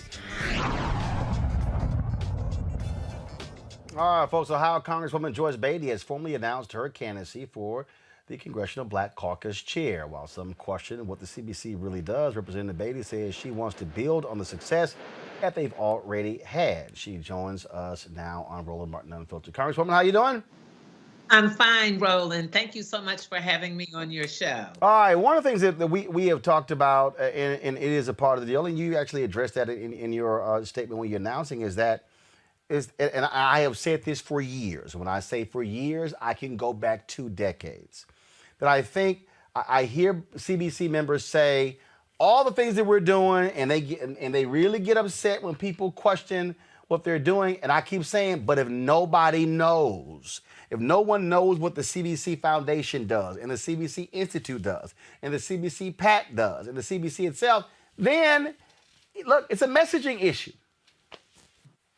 Well, I can tell you one of the things that we're going to do when you've heard me say that I'm going to build on the past successes, it doesn't stop there. And you're right. If we don't tell the American people and our communities in particular what our message is, then they don't know. So we're going to be about building partnerships. We're going to go old school and new school. We're going to be very active on social media. We're going to be calling on people like you, but we're going to form partnerships. We learned a lot during this last campaign when Black folks figured out what they had to lose, something that Trump had said to the Congressional Black Caucus, and that's when we laid out our plan to give back to him. We're going to take that same plan. We're going to take the Jobs and Justice Act. We're going to take the Voting Rights Act. We're going to talk about health care. I serve on the Financial Services Committee and also the Joint Economic. We know if we don't come together and if we don't build a strong people's base, economic base, then we can't deal with COVID-19 and how disproportionately Black folks are affected. So we're going to put our show on the road. We're going to use the historically Black colleges and universities, the Divine Nine, the Boulay. We're going to reach out to people in general and put everybody on one team so we can carry that message. We can't do it alone. Now, the good thing is we will be the largest caucus within our caucus. And so that will be very helpful because we will be able as a unity to stop just about anything. And that's another reason that I'm excited that I am running, and hopefully I'm running and planning to secure the votes of my colleagues. It's very interesting because, people make all these comments, and I see it all the time on our message boards. I hear I travel the country. Folks say, oh, the Black Caucus, they care more about LGBT and immigrants. They don't care about Black people. That ain't what their concern is. What would you say to that person if they're watching who actually says that and believes that? Well, I would say to them that they need to look at our jobs and justice bill. I think they need to look at the messages that we've been sending out. We did an African American summit. We brought some of the best Black minds and individuals to our conference, and we're going to be about those issues. And I would say to them, we have an open door. I would say, reach out to us. Tell us what you think our platform should look like. I'm not going to be sensitive to the issues. Now, we are not perfect, but I can tell you our first concerns, because we do have a mission, we do have a blueprint, and that blueprint starts with Black folks. It starts with the economy and healthcare and the criminal justice reform. It was Black members on the Judiciary Committee that wrote the First Step Act. When you look at what we've done for little Black boys and girls, whether they're homeless or whether they're with their parents, those bills have come out of the Congressional Black Caucus. Now, where I think you're right, Roland, is we probably need to do a better job on messaging. But we work so hard and we take things back to our individual districts. So maybe we need to do a better collective effort. But I would assure them that our goals and our objectives are certainly in line with our mission, and that's being the conscience of the Congress for Black folks in our community. One of the things that folks also are looking at, obviously, is the Biden-Harris administration. And so what are you and others are doing to ensure there's going to be major Black representation on the advanced transition team, but also when we talk about cabinet and high-level positions, such as chief of staff, legislative director, and those positions? I lost the last part of your Just question, Roland, and that is if we're talking about, I'm not hearing you. Can you hear me now? Can you hear me now? All right. Hold on, so guys. Let me know we get that audio straight, so the Congresswoman can hear me, please. Now you got me. Okay. All right. Yeah. Not sure what happened there, but the question dealing with the issue of transition team, cabinet, high level positions. What are you and others doing right now? Not waiting, but right now, making it clear to Biden and Harris you want to see those folks. Well, I can tell you what we're doing right now. We're very fortunate. Today, we had our Congressional Black Caucus virtual meeting. We have a member of the Congressional Black Caucus who's on our executive team. He did our census work, and that's Congressman Stephen Horsford. We have our own Congressional Black Caucus transition leadership. We also are very fortunate on the inside as the co-chairs. We have two of our Congressional Black Caucus members, Congressman Cedric Richmond and Congresswoman Lisa Blunt Rochester, who are intimately involved. We have direct dialogue with them. I can also tell you that I am fully engaged in the transition process. There are weekly meetings for us.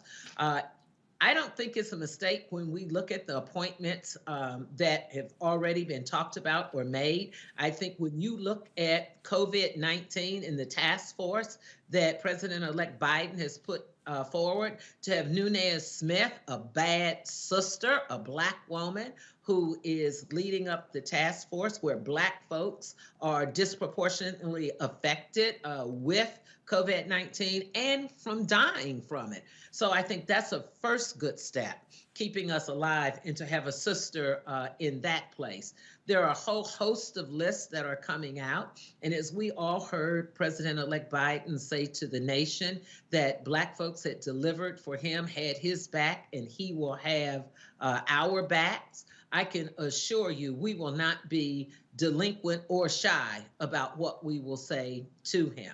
And you have to also remember, we have one of our own on the inside with Vice President-elect Kamala Harris. She is an active member of the Congressional Black Caucus. So we feel that we are well positioned, and we are putting a list together. I can tell you that there are Black folks who serve on the inside transition team who are leading up many of the components, and they have reached out asking us for resumes, asking us our advice, and he's going to have to work with the Congressional Black Caucus. We will have 60 members. We know we're watching Warnock race in Georgia very closely. He's still up. He would be a member of the Congressional Black Caucus. So as our numbers grow, you're going to see a lot more from us. One of the things that when we talk about accountability. My panel, you're going to ask questions next. The average person has no clue. People look at, oh, how many bills you sponsored, not realizing that literally adding one line or taking one line out of a bill could have the impact of several $billions. And so I think part of that also is, let's just be honest, most folks have no idea what the hell a member of Congress does. That's very true until they need us or they get in trouble. And, the work we do goes all over the map. People call us from everything from they got stuck in a foreign country and their passport, they lost it. They call us about monies for their communities. They call us about getting people out of jail. They call us, and some call us, they don't know it's legislation or what we're writing, but they ask for help or they have ideas. When you think about the issues that hit us at home, and that's money, and that's food, and that's housing, and that's our criminal justice system, we have people who ask us all the time about things related to reforming our criminal justice system. We hear them and we put them in play. Remember, it was Black folks that wrote that First Step Act. Now, it's the majority folks and this president that's in office that tried to take credit for it. So there are a lot of things that we do. Look at the Affordable Care Act. Far from perfect, but it was the Black folks that fought the hardest to keep it in place because we know we're the folks who need it the most when you talk about pre-existing condition. I don't know a Black person that doesn't have a pre-existing condition. And I certainly know if you have a child that's 26 years of age or under and they can stay on your insurance if you're working, it costs a lot less than if they don't have insurance or if they have to get it themselves. So there are a lot of things we are doing. And I think you're right. I have a bill now. I don't talk about bill numbers. I can't even remember all the bill numbers. But when I put a clarion call out to say that Trump wanted to stop all diversity and inclusion training, he didn't want Black people to be trained. He didn't want majority companies and the federal government to train us. So that way, those who want to open up to hiring people who look like me and you wouldn't do it anymore. People understood that when I said he tried to stop diversity and inclusion training for Black folks. The letters start coming in. Not-for-profit organizations, corporate America, are writing letters to me in support of that. So I think we have to package things for everybody. Some people like legislation and they listen to your show and they read the Wall Street Journal and the New York Times, and other people are on the radio or they're in the barber shop. So we have to tailor it just like we did in this election. We tailored it for Black folks to get out to vote in a fashion that they could understand it. So I think I'm going to borrow from that if I'm successful. Questions from my panelists. Let's see. I'll start with you, Reese. Hi, Congresswoman Joyce Beatty. I am so encouraged by everything that you've mentioned in this interview. Particularly, you're talking about packaging things because a lot of people really want this information to fall under their lap. And I believe, as you said, the Congressional Black Caucus is the conscience of the Congress. Can you, for the people out there that really don't understand the level that the CBC has contributed to the advancement of Black people in our society in general, can you just name one or two particular accomplishments that really the CBC doesn't tend to get credit for? I know you've talked about the First Step Act. Medicare for All, for instance, originated with Congressman John Conyers, who was the first person to introduce that. But I think a lot of people truly underestimate the level that you all have contributed to our society. And it would be nice to just to have one or two talking points to take to people when they do question, what has the CBC ever done for Black people? Well, thank you so much. And you mentioned a few, but let me also share this.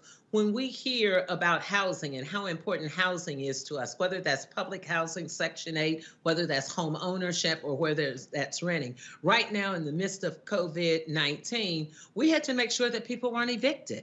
We had to make sure that those who could not pay their mortgage wouldn't lose that home. That was Congresswoman Maxine Waters, who is the chair of the Financial Services Committee. When we talked about bringing the banks in because they were not giving loans to people because we didn't have people who looked like you and I or women in corporate positions because they refuse, even though there's a part of our legislation in Dodd-Frank that requires them to be transparent. They didn't do it. That's my subcommittee that we brought those banks in, and now they're doing that. When we think of criminal justice reform, when we think of reparations, we hear that a lot. Sheila Jackson Lee has been fighting hard for the reparations bill. When you think of those Black folks that were released, when you think about the fight between crack, cocaine, and how we got those sentences at the federal level reduced, Black members on the Judiciary Committee. When we were hollering impeachment, you had a sister, Congresswoman Val Demings, who brought it right home for us. The only person serving on the Intelligence Committee and the Judiciary Committee. So I can tell you we're at the forefront of everything. Congresswoman Eddie Bernice Johnson was, for a long time, the first nurse and brought all kinds of STEM legislation. When we talk about Frederica Wilson in education, more than some 5,000 young boys just in the course of the time I've been there have benefited from her program and gone on to be all kinds of scholars. When we look at the Congressional Black Caucus Foundation, we produce scholars, people who do internships in our office, and they go on to be chiefs of staffs, lawyers, partners in law firms and lobbyists and medical doctors. And maybe the problem is we don't tell our story loud enough. And so maybe that's something. I think we should have a CBC 1-hour TV show where we go on and we tell our stories. You know, maybe we need but you know what? Let me jump in there. But Congressman Beatty, here's the whole deal, though. And I did this with TV One's News One now. I did it with this show. I made it perfectly clear that we would have CBC members on these shows. This is what I said: 3 a week. That's 12 in a month. That means that we can actually, and I can even have more than that if we want to. And I'm gonna be honest with you, a lot of CBC members not down with it. And so I think part of the deal. This is just me as a media person talking. I'm gonna go to Erica next with her question. Is having a real conversation with the member saying, hey, there's a reason folk don't know. Like I kept yelling during the campaign, to your point, the CBC was driving the First Step Act, so why in the hell is Trump taking all this credit? Trump take credit for the HBCU stuff. That was Congresswoman Alma Adams. Luckily, she came on my show, but I'm telling you right now, sometimes it's hell to get one CBC member. And look, you've been on before, a host of others. You can't be on constantly, but there are a lot. I'm telling you right now, it's a lot of your members. They ain't trying to be aggressive out here talking to media. And what I keep saying, come talk to our platform. Now, maybe some folk are waiting for MSNBC to call. And what I'm arguing is, if they ain't calling, you better answer the call that is being made to you. But that's a part of it, letting our folk know what's happening on Capitol Hill so they are informed. Well, let me just say thank you for that. And if I am successful, media and communication is number one. I mean, you have to tell your stories, and I think you have to tell it on all platforms. Yep. But as we're telling our story, having a platform that looks like us, covers stories about us, and you just rattled off a few. It's great. Alma Adams has done an incredible job with the HBCU caucus. Congresswoman Robin Kelly is over our Congressional Black Caucus Brain Trust. Congresswoman Brenda Lawrence is over the Women's Caucus. Congresswoman Marcia Fudge has done more in agriculture and SNAP for people. So those are some more things that we could be doing better. Congressman Jim Clyburn is probably the most powerful Black man in the country. He delivered President-elect Joe Biden. But before that, Jim Clyburn every week holds sessions with us to make sure that we are very clear on what our message should be as it relates to Black folks. Erica, your question for Congresswoman Joyce Beatty. Yes, good evening, Congresswoman Beatty. So good to be with you today. And I just want to say thank you to you all, the CDC members, because at the advent of COVID and for several months, you all did a flurry of town halls that were around a myriad of the issues that the Black community faced. And I want to say thank you for that. I got those emails because I'm plugged in with you all. But could you just share with the audience some of the outcomes that you all had from all of those different town halls where you did take questions from the audience? What are some of the outcomes that you all had from doing those calls? Well, what was so good about that, and you're right, it was right pre-COVID. Congresswoman Karen Bass, who is the chair of the Congressional Black Caucus, has been brilliant in laying out a plan for us with our summits. We've been gathering that information and we used it just in time. So you always have to be prepared. The summit was the first week in February and we were hit hard the end of March and April with COVID-19. So when you think about the outcome, PPPs, we know the drill. When the first hundreds of billions of dollars went out, the small businesses, meaning businesses owners who look like us, they didn't get in the queue or the hopper to get any of those dollars. It was the Congressional Black Caucus and the Black members who chair and are chairs of subcommittees that took that data to go back to Congress to make sure that we had another round of money. And in those rounds of monies, we were able to allocate dollars to minority businesses and the small businesses, the beauty shops and the barber shops. We were able to do that.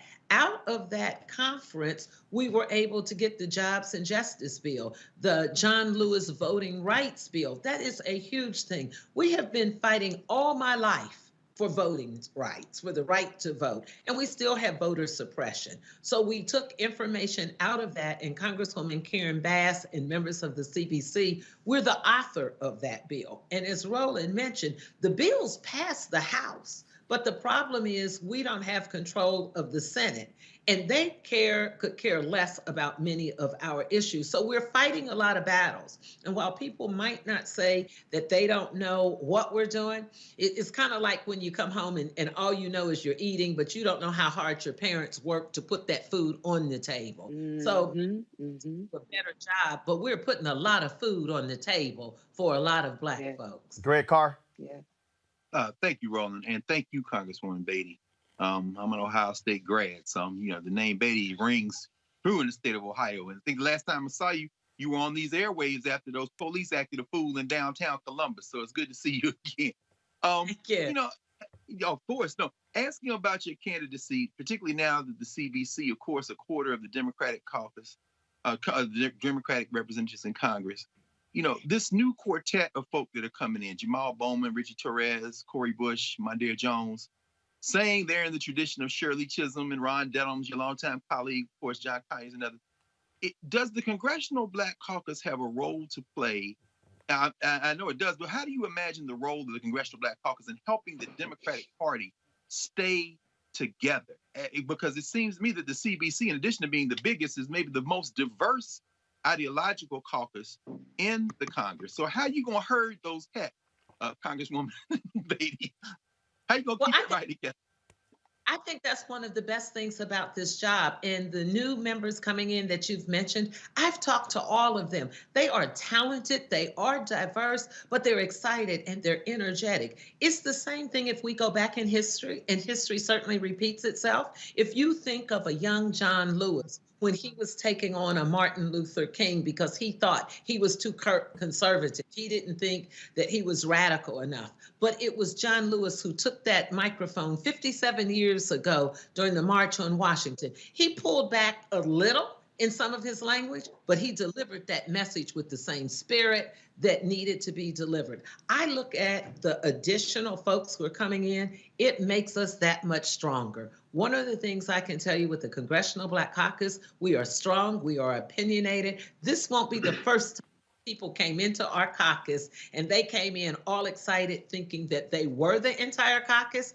They will be a part of our caucus because we are a family. We will stand together, we will fight together, and that's what we will take into the Democratic caucus. They will need us because keep in mind, when we go into the Democratic caucus as a whole, we still have criminal justice issues. We still have housing issues. So what we know, the issues are bigger than us. And the good thing about it, whether you are young and extremely progressive, whether you are a more veteran member, We all are fighting for criminal justice, for the economy, for housing, and for Black folks. There is nothing that is unwavering about that in our caucus. So we just have different ammunition to fight with. That's how I look at it. I'm excited. I've talked to them. They're excited. They're energetic. But here's the other thing. They're also smart. And when they get to Congress, they're going to need people to help guide them, just like I did when I came to Congress. And I can tell you, it was the best thing that I could ever have had, to have a Benny Thompson sit down with me and talk about Homeland Security, to be able to have members who have been there to educate you and wrap their arms around you. That is exactly what I'm going to do as I talk about building on our successes with those newer members who are coming in. All right, Congressman Joyce Bate of Ohio, we appreciate it. Thanks a lot. Thank you. All right, folks, coming up next on Roland Martin Unfiltered, UPS, you can now wear your locks and a beard. Who knew? That others on Roland Martin Unfiltered. Back in a moment.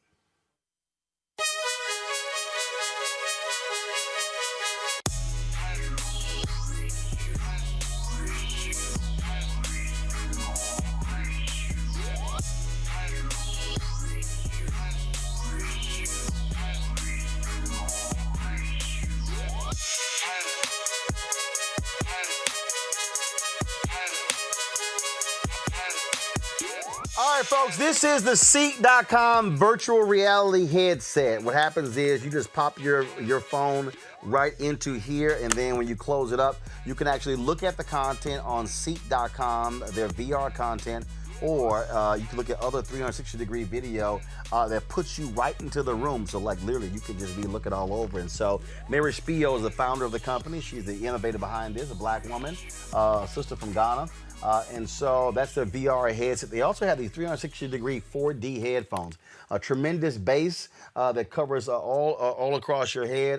Great sound. Gamers love them. You can attach a headset to this as well. It's Bluetooth. Folks, if you want to get either one of these devices, go to Seek.com, Seek.com. That's Seek.com, Seek.com. Use the promo code RMVIP2020.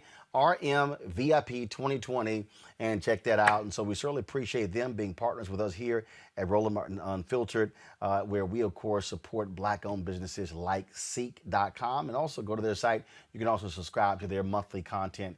That's right there on Seek.com. All right, folks, UPS is lifting several of its long-standing strict rules. Yeah, they had some strict rules at UPS, which included you couldn't actually have a beard, you know, baseball teams had that crap. I always thought that was just stupid, that you couldn't have a beard, which I was trying to figure out what the hell they actually had to do with baseball.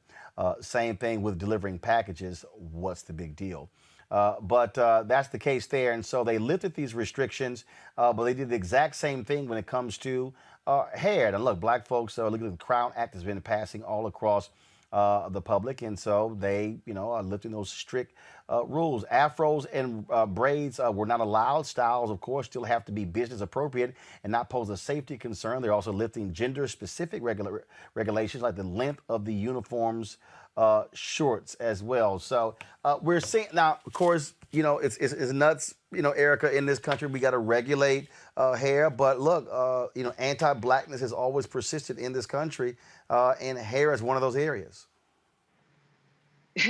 Yeah, here I am 17 years later, and I definitely understand that. That really makes me think about the military when, you think about the men that would grow their beards or would want to grow beards, and that was because Black men in shaving, usually with the razors, that presented hair bumps. And there were men that would have to really go through the process of getting a waiver, a shaving waiver, so that they didn't have to shave because the shaving actually irritated their skin. And some people were denied that waiver and still had to shave, even though it would irritate their skin. The same thing with locks. And I would tell people all of the time, this is the way that my hair grows out of my damn head. So, I can't use suave products. The products that I use on my hair are very much so tailored to that of a Black person which our hair, usually can't be washed every day, right? As our counterparts who do have to wash their hair every day because of the oil buildup. So again, we're kind of seeing how racism does lead the day in this country, but then also that cash rules everything around this country, right? Because we're seeing that these adjustments were made right in time for online shopping. You have a lot more people that are going to be staying at home, a lot of people that are working from home, folks that are being advised not to travel. And so, in order to make sure that their bodies inside of those work trucks, then there has to be a laxing of some of the regulations, so to speak. But it's really just kind of lifting forward how, again, we see that here we are in 2020 and being told that we can wear our hair the way that it grows out of our head. And so UPS is just another company that has made that a law. Look, bottom line, Reese, Crown Act was passed a year ago. We see, again, anti-blackness has been in legislation. That's what this is about. This ain't for white folks. Okay, beer, okay, Yeah. fine. But we talk about locks, afros, that's about us. Mm-hmm. Absolutely. But I agree with Erica. It's really all about profit motive.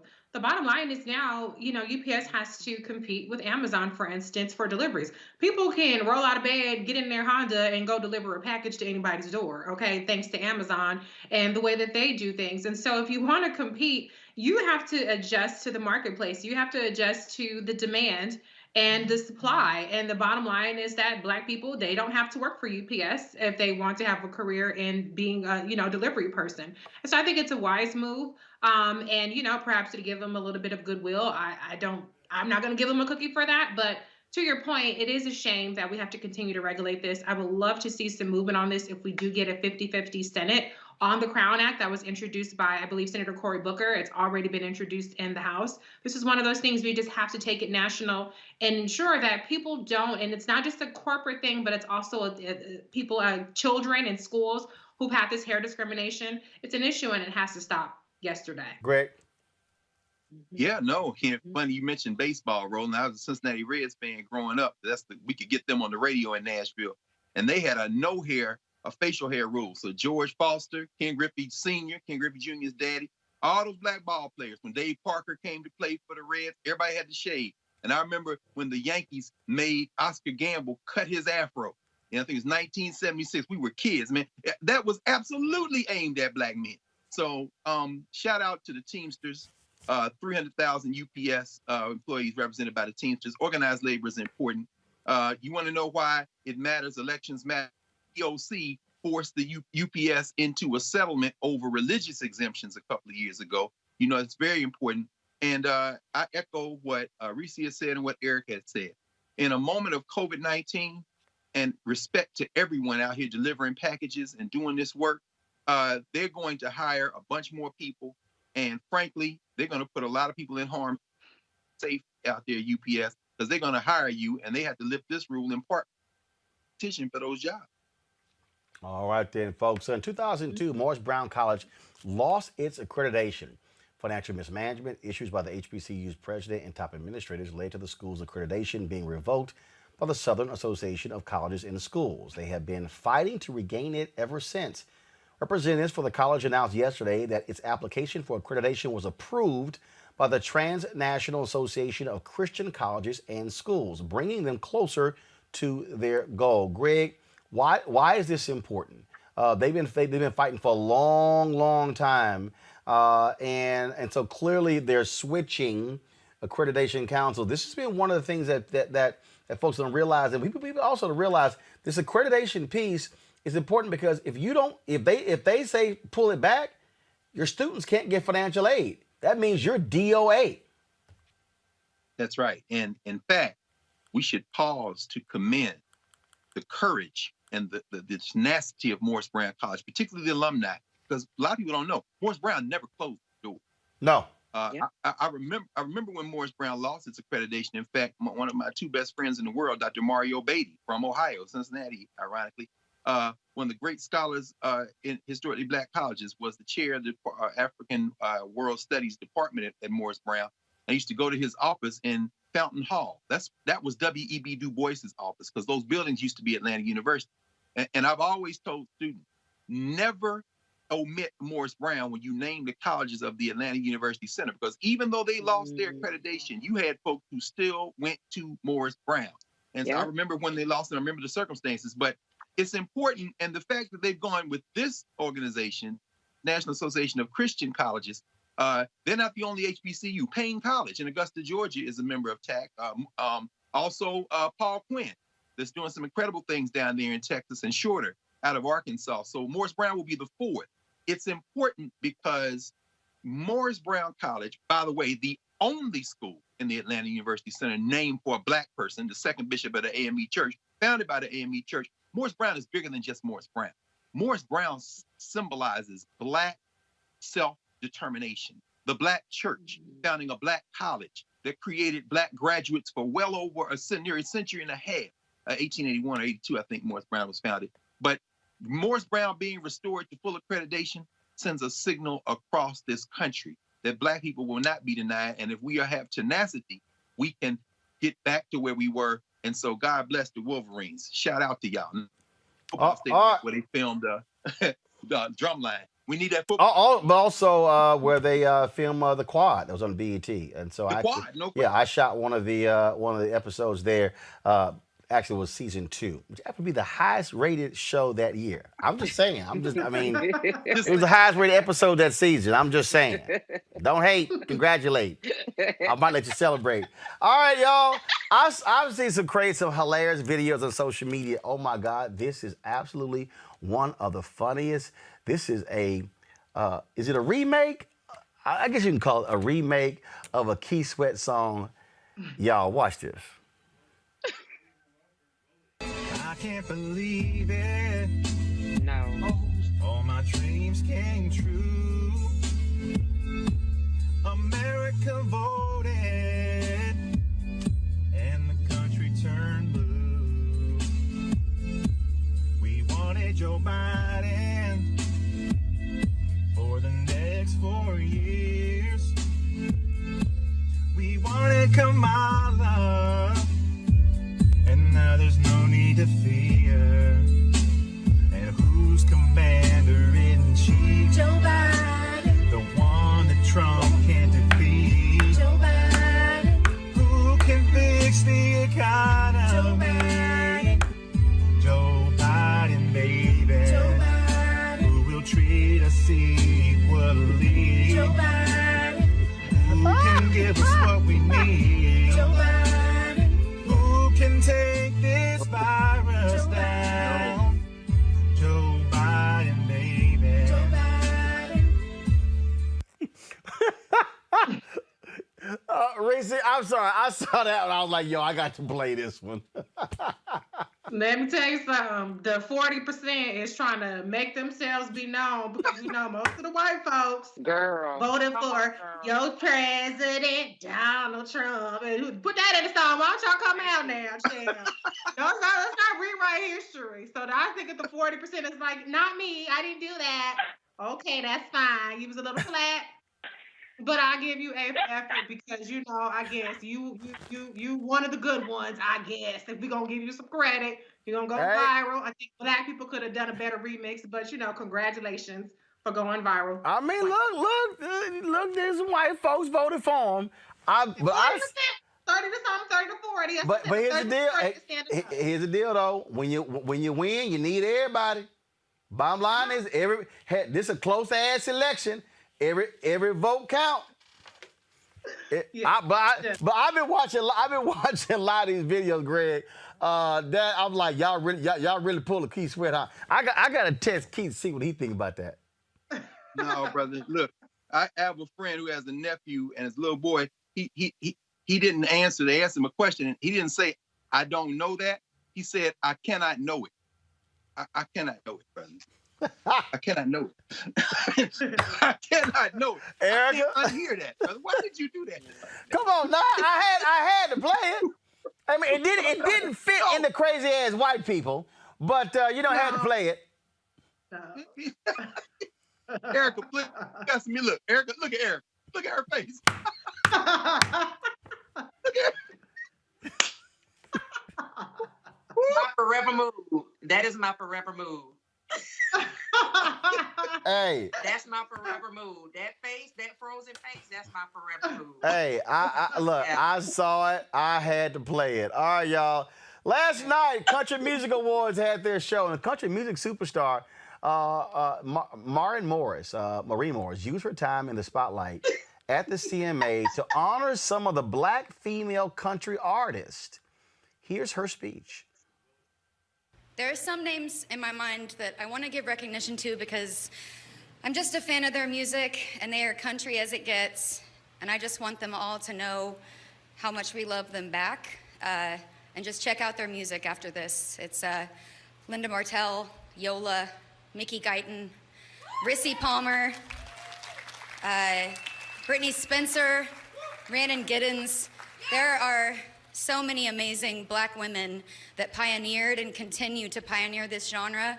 And I know they're gonna come after me, they've come before me, but you've made this genre so, so beautiful. I hope you know that we see you. Thank you for making me so inspired as a singer in this genre. And this has just been the most magical night. I get to go see my baby after this. Thank you, country music. This means the world. Thank you. Folks, Linda Martell is a country music star that most of us never heard of. She made history as the first black woman to perform at the Grand Ole Opry, where she received a standing ovation. She left country music over 30 years ago and eventually ended up becoming a school bus driver. Racism would not let a black woman survive in the country music industry. Here's some video here of Martell performing. Check this out. Linda Martell.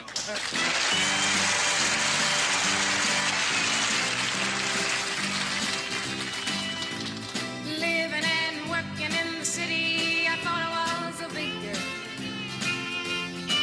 Oh, I felt so smart and my own life I was true. So Miss Smarty found herself a city boy who one night said hello. That was a big thing right there for Morris to do that, Greg. You know, honoring the role of this sister black women played in country music.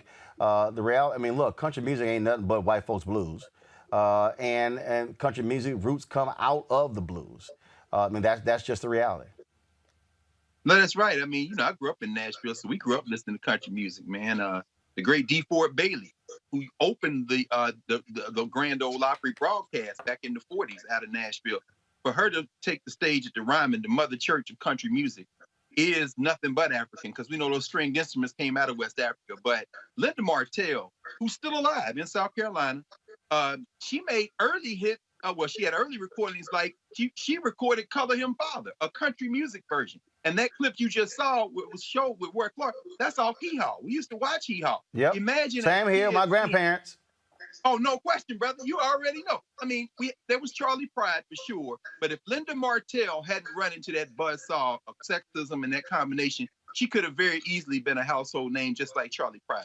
And she's still alive, sitting on the porch in South Carolina. Well, I'll tell you what, it'd be nice if one of those country stars, Erica, would pull Linda Martell out of retirement and put it on an album. Yeah, checks speak louder than words. So I mean that while her name was invoked and it should have been invoked, it should be invoked 365, 366 in the leap year. Cut the check. Reese. I think it was a very nice gesture. I think it's important for us, again, because here's the deal. It's a lot of black folks who had no idea who the hell Linda Martell was until that last night, and then until that was actually played. Also, folks, look, this Saturday, astronaut Vic Glover launches to the International Space Station, and the National Museum of African American History and Culture will be a part of it. Here was what they announced today on social media. Hi, I'm NASA astronaut Victor Glover. I'm scheduled to travel to the International Space Station as the pilot of SpaceX's Crew Dragon spacecraft, and I invite you to follow along on our journey. I have always been a part of a team. Whether it was my time on the college wrestling and football teams at Cal Poly, or during my time in the Navy, working together as a team and supporting one another allows us to be better, to go further, and accomplish more than we could do alone. I will be traveling with fellow NASA astronauts Mike Hopkins and Shannon Walker and Japan Aerospace Exploration Agency astronaut Soichi Noguchi.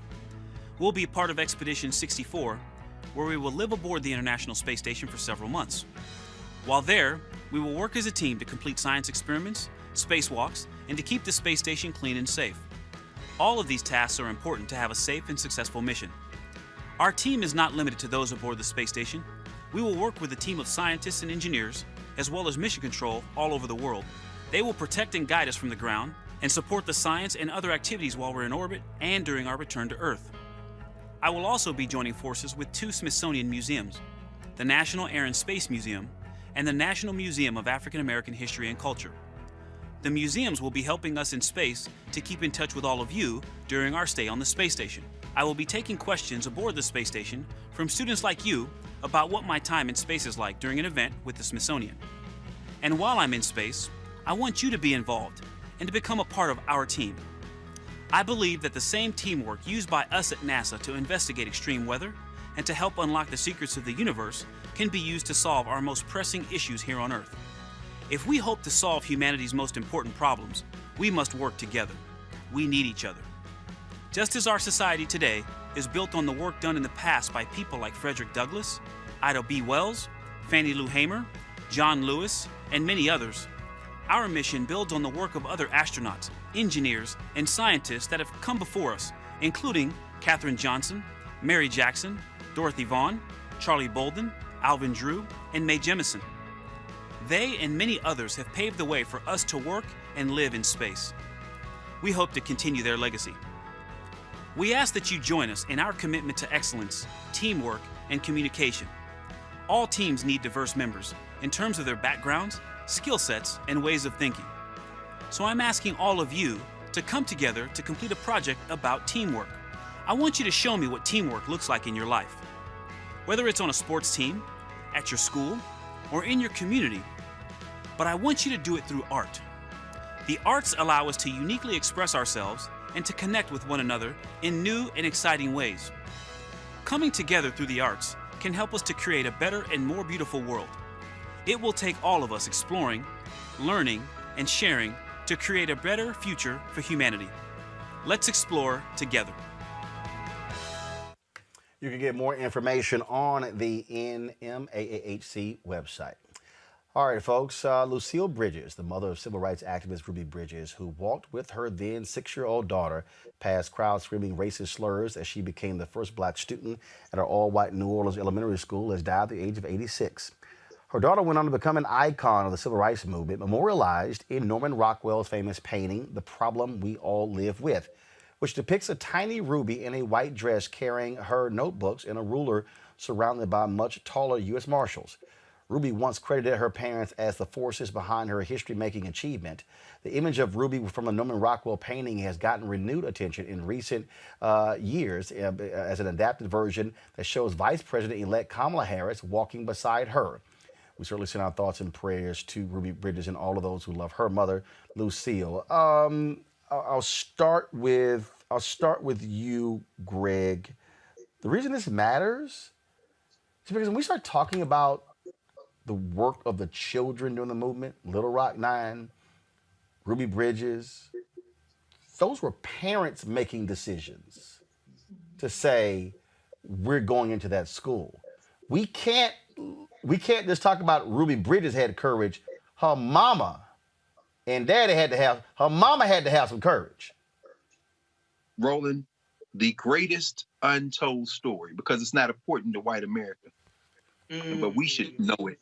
The greatest untold story of desegregation of public education is the story of the parents and the teachers in the segregated schools. The American was the Black Teachers Association. Thurgood Marshall, Oliver Hill, the great Donald Hollowell out of Georgia, they all said, all the lawyers who argued those cases said it was the teachers in concert with the parents. We know the Little Rock Nine, but all of those students had come out of Paul Laurence Dunbar High School out of Little Rock, Arkansas, that had then been closed to another black high school, and then they went in there. So when you see that child, Ruby Bridges, go up those steps, you're looking at her mother, You're looking at her community. You're looking at her teachers, because that was the best we had. And frankly, America didn't deserve that child and her mother then, and doesn't deserve them now. So it's important for us to understand that all these people spitting on children, she got to walk in there with an armed guard. There's more courage in the Bridges family than the entire United States of America, as far as I'm concerned. And you still haven't done right by it. By the way, I think Jerry Rawlings, president of Ghana, Actually, I was going to cover that, Erica, and then Reese. Erica, go ahead.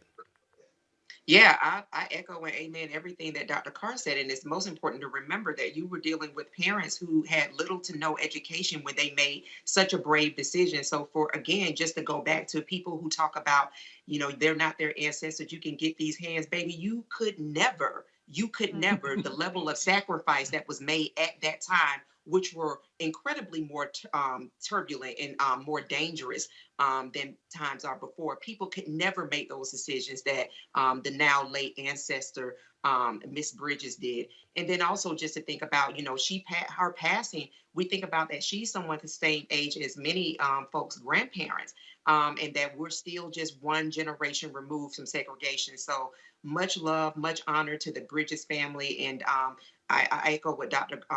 Carr said, that, the United States really doesn't deserve the courage and the bravery put forth by this woman and the husband. And go right ahead, Reese. Yeah, I definitely have to echo what Dr. Carr and Erica just said. I absolutely extend my condolences to the Bridges family. And, this is history that's not very far removed. If you even look at Ruby Bridges, she's a couple of years, there's a couple of years age difference between her and VP-elect Kamala Harris, who also was part of the second class to desegregate her school, obviously on completely different conditions in Oakland. But this is still present. It's not even American history. It's not just Black history. This is the stuff that we're still dealing with. Segregation is still a thing in our school systems right now. And so absolutely, we need to give more credit to these unsung heroes. We need to tell their stories. We need to say their names, and we need to honor them. And when they speak, when our ancestors speak, or when our elders speak, we need to hold their opinions in higher esteem and understand the history. I saw, the one last thing I will say is, I saw a person on Twitter, and this is, just one of those, flame throwing people that has a large account, saying, we need to start disrespecting our elders. What? Yeah. Yeah. That's insane. That's literally insane. We need to put some respect on these experiences that are not far removed. And thank God, at least for now, with VP-elect Kamala Harris and President-elect Biden, we've held it off a little while longer. We don't know how much longer that will be, but we've held off the worst of what could have happened if Trump and Pence got reelected with the McConnell majority. So, now is certainly the time to really understand where we came from, how far we have left to go, and to really take those lessons with us going forward. And to the point, this is the last item before we go to the point Greg made. Also, Ghana lost a revolutionary today, a Pan-Africanist, someone who was a military leader, took over a military coup of Ghana, then became a runoff. Jerry Rawlings actually passed away today in Ghana. He, of course, was someone who led that nation and created, in essence, the stability. I mean, if you talk about African nations, Ghana is deemed to be considered one of the most stable, and of course led them into that. And then they've had successive leaders in that particular country, and is looked to by many people as a crown jewel. I had an opportunity to meet Rawlings. I was in Chicago. He came there. They had a huge Ghanaian festival in Chicago, and he came in town to speak there, and he stayed with and had dinner at the home of Minister Louis Farrakhan. I was a participant that particular night and got a chance to meet him. That's when I was there running the Chicago Defender. Greg, a Pan-Africanist, someone who was a fierce protector of African nations and African sovereignty. Brother, Rollins is a funny dude. I mean, he'd come in a room and fill it up. I met him in South Africa at a Steve Biko conference. And he started talking and he'd tell you, like, let me just, and you could see the force of personality. And, my sister, Ajwa, Batwe Asmawa, who had a lot to do with the Crown Act and, of course, is Ghanaian. Ghana is in mourning tonight. Rollins just buried his mother. I don't even think it was 2 weeks ago, and he had COVID. So, we don't know what the cause of death was, but Jerry Rollins, who in military coup did take over twice, but stepped back and came back into office as an elected person, represents the spirit of Africa and represents the fact that leave Africa alone and Africa will be just fine. So yeah, travel well, brother. On tomorrow's show, we will pay further tribute to him and have experts on to talk about what his role meant, and then what it meant for leadership of other African nations. And so we'll have that tomorrow right here, Roland Martin Unfiltered. Again, that's why this show matters, folks, because trust me, I doubt very seriously mainstream media is going to give any attention to the passing of Jerry Rawlings, where a lot of people in this country connected with him, folks like Andrew Young, Reverend Jesse Jackson Sr., and so many others. And so we'll pay tribute to Jerry Rawlings tomorrow right on this show. So please support us in what we do. Jordy, Bring the Funk Fan Club. You can join us via Cash App, $RM Unfiltered, PayPal.me/R Martin Unfiltered, Venmo.com/RM Unfiltered. You can send a money order to New Vision Media, NU Vision Media Inc., 1625 K Street Northwest, Suite 400, Washington, D.C., 2006. Always a pleasure. Reese, Erica, and Greg Carr, thank you so very much. We shall see y'all folks tomorrow. You know how we always end the show. I'm going to let y'all go ahead and say it. I always end it the same way. Y'all can go ahead and say it this time on the count of 3. 1, 2, 3. Holla!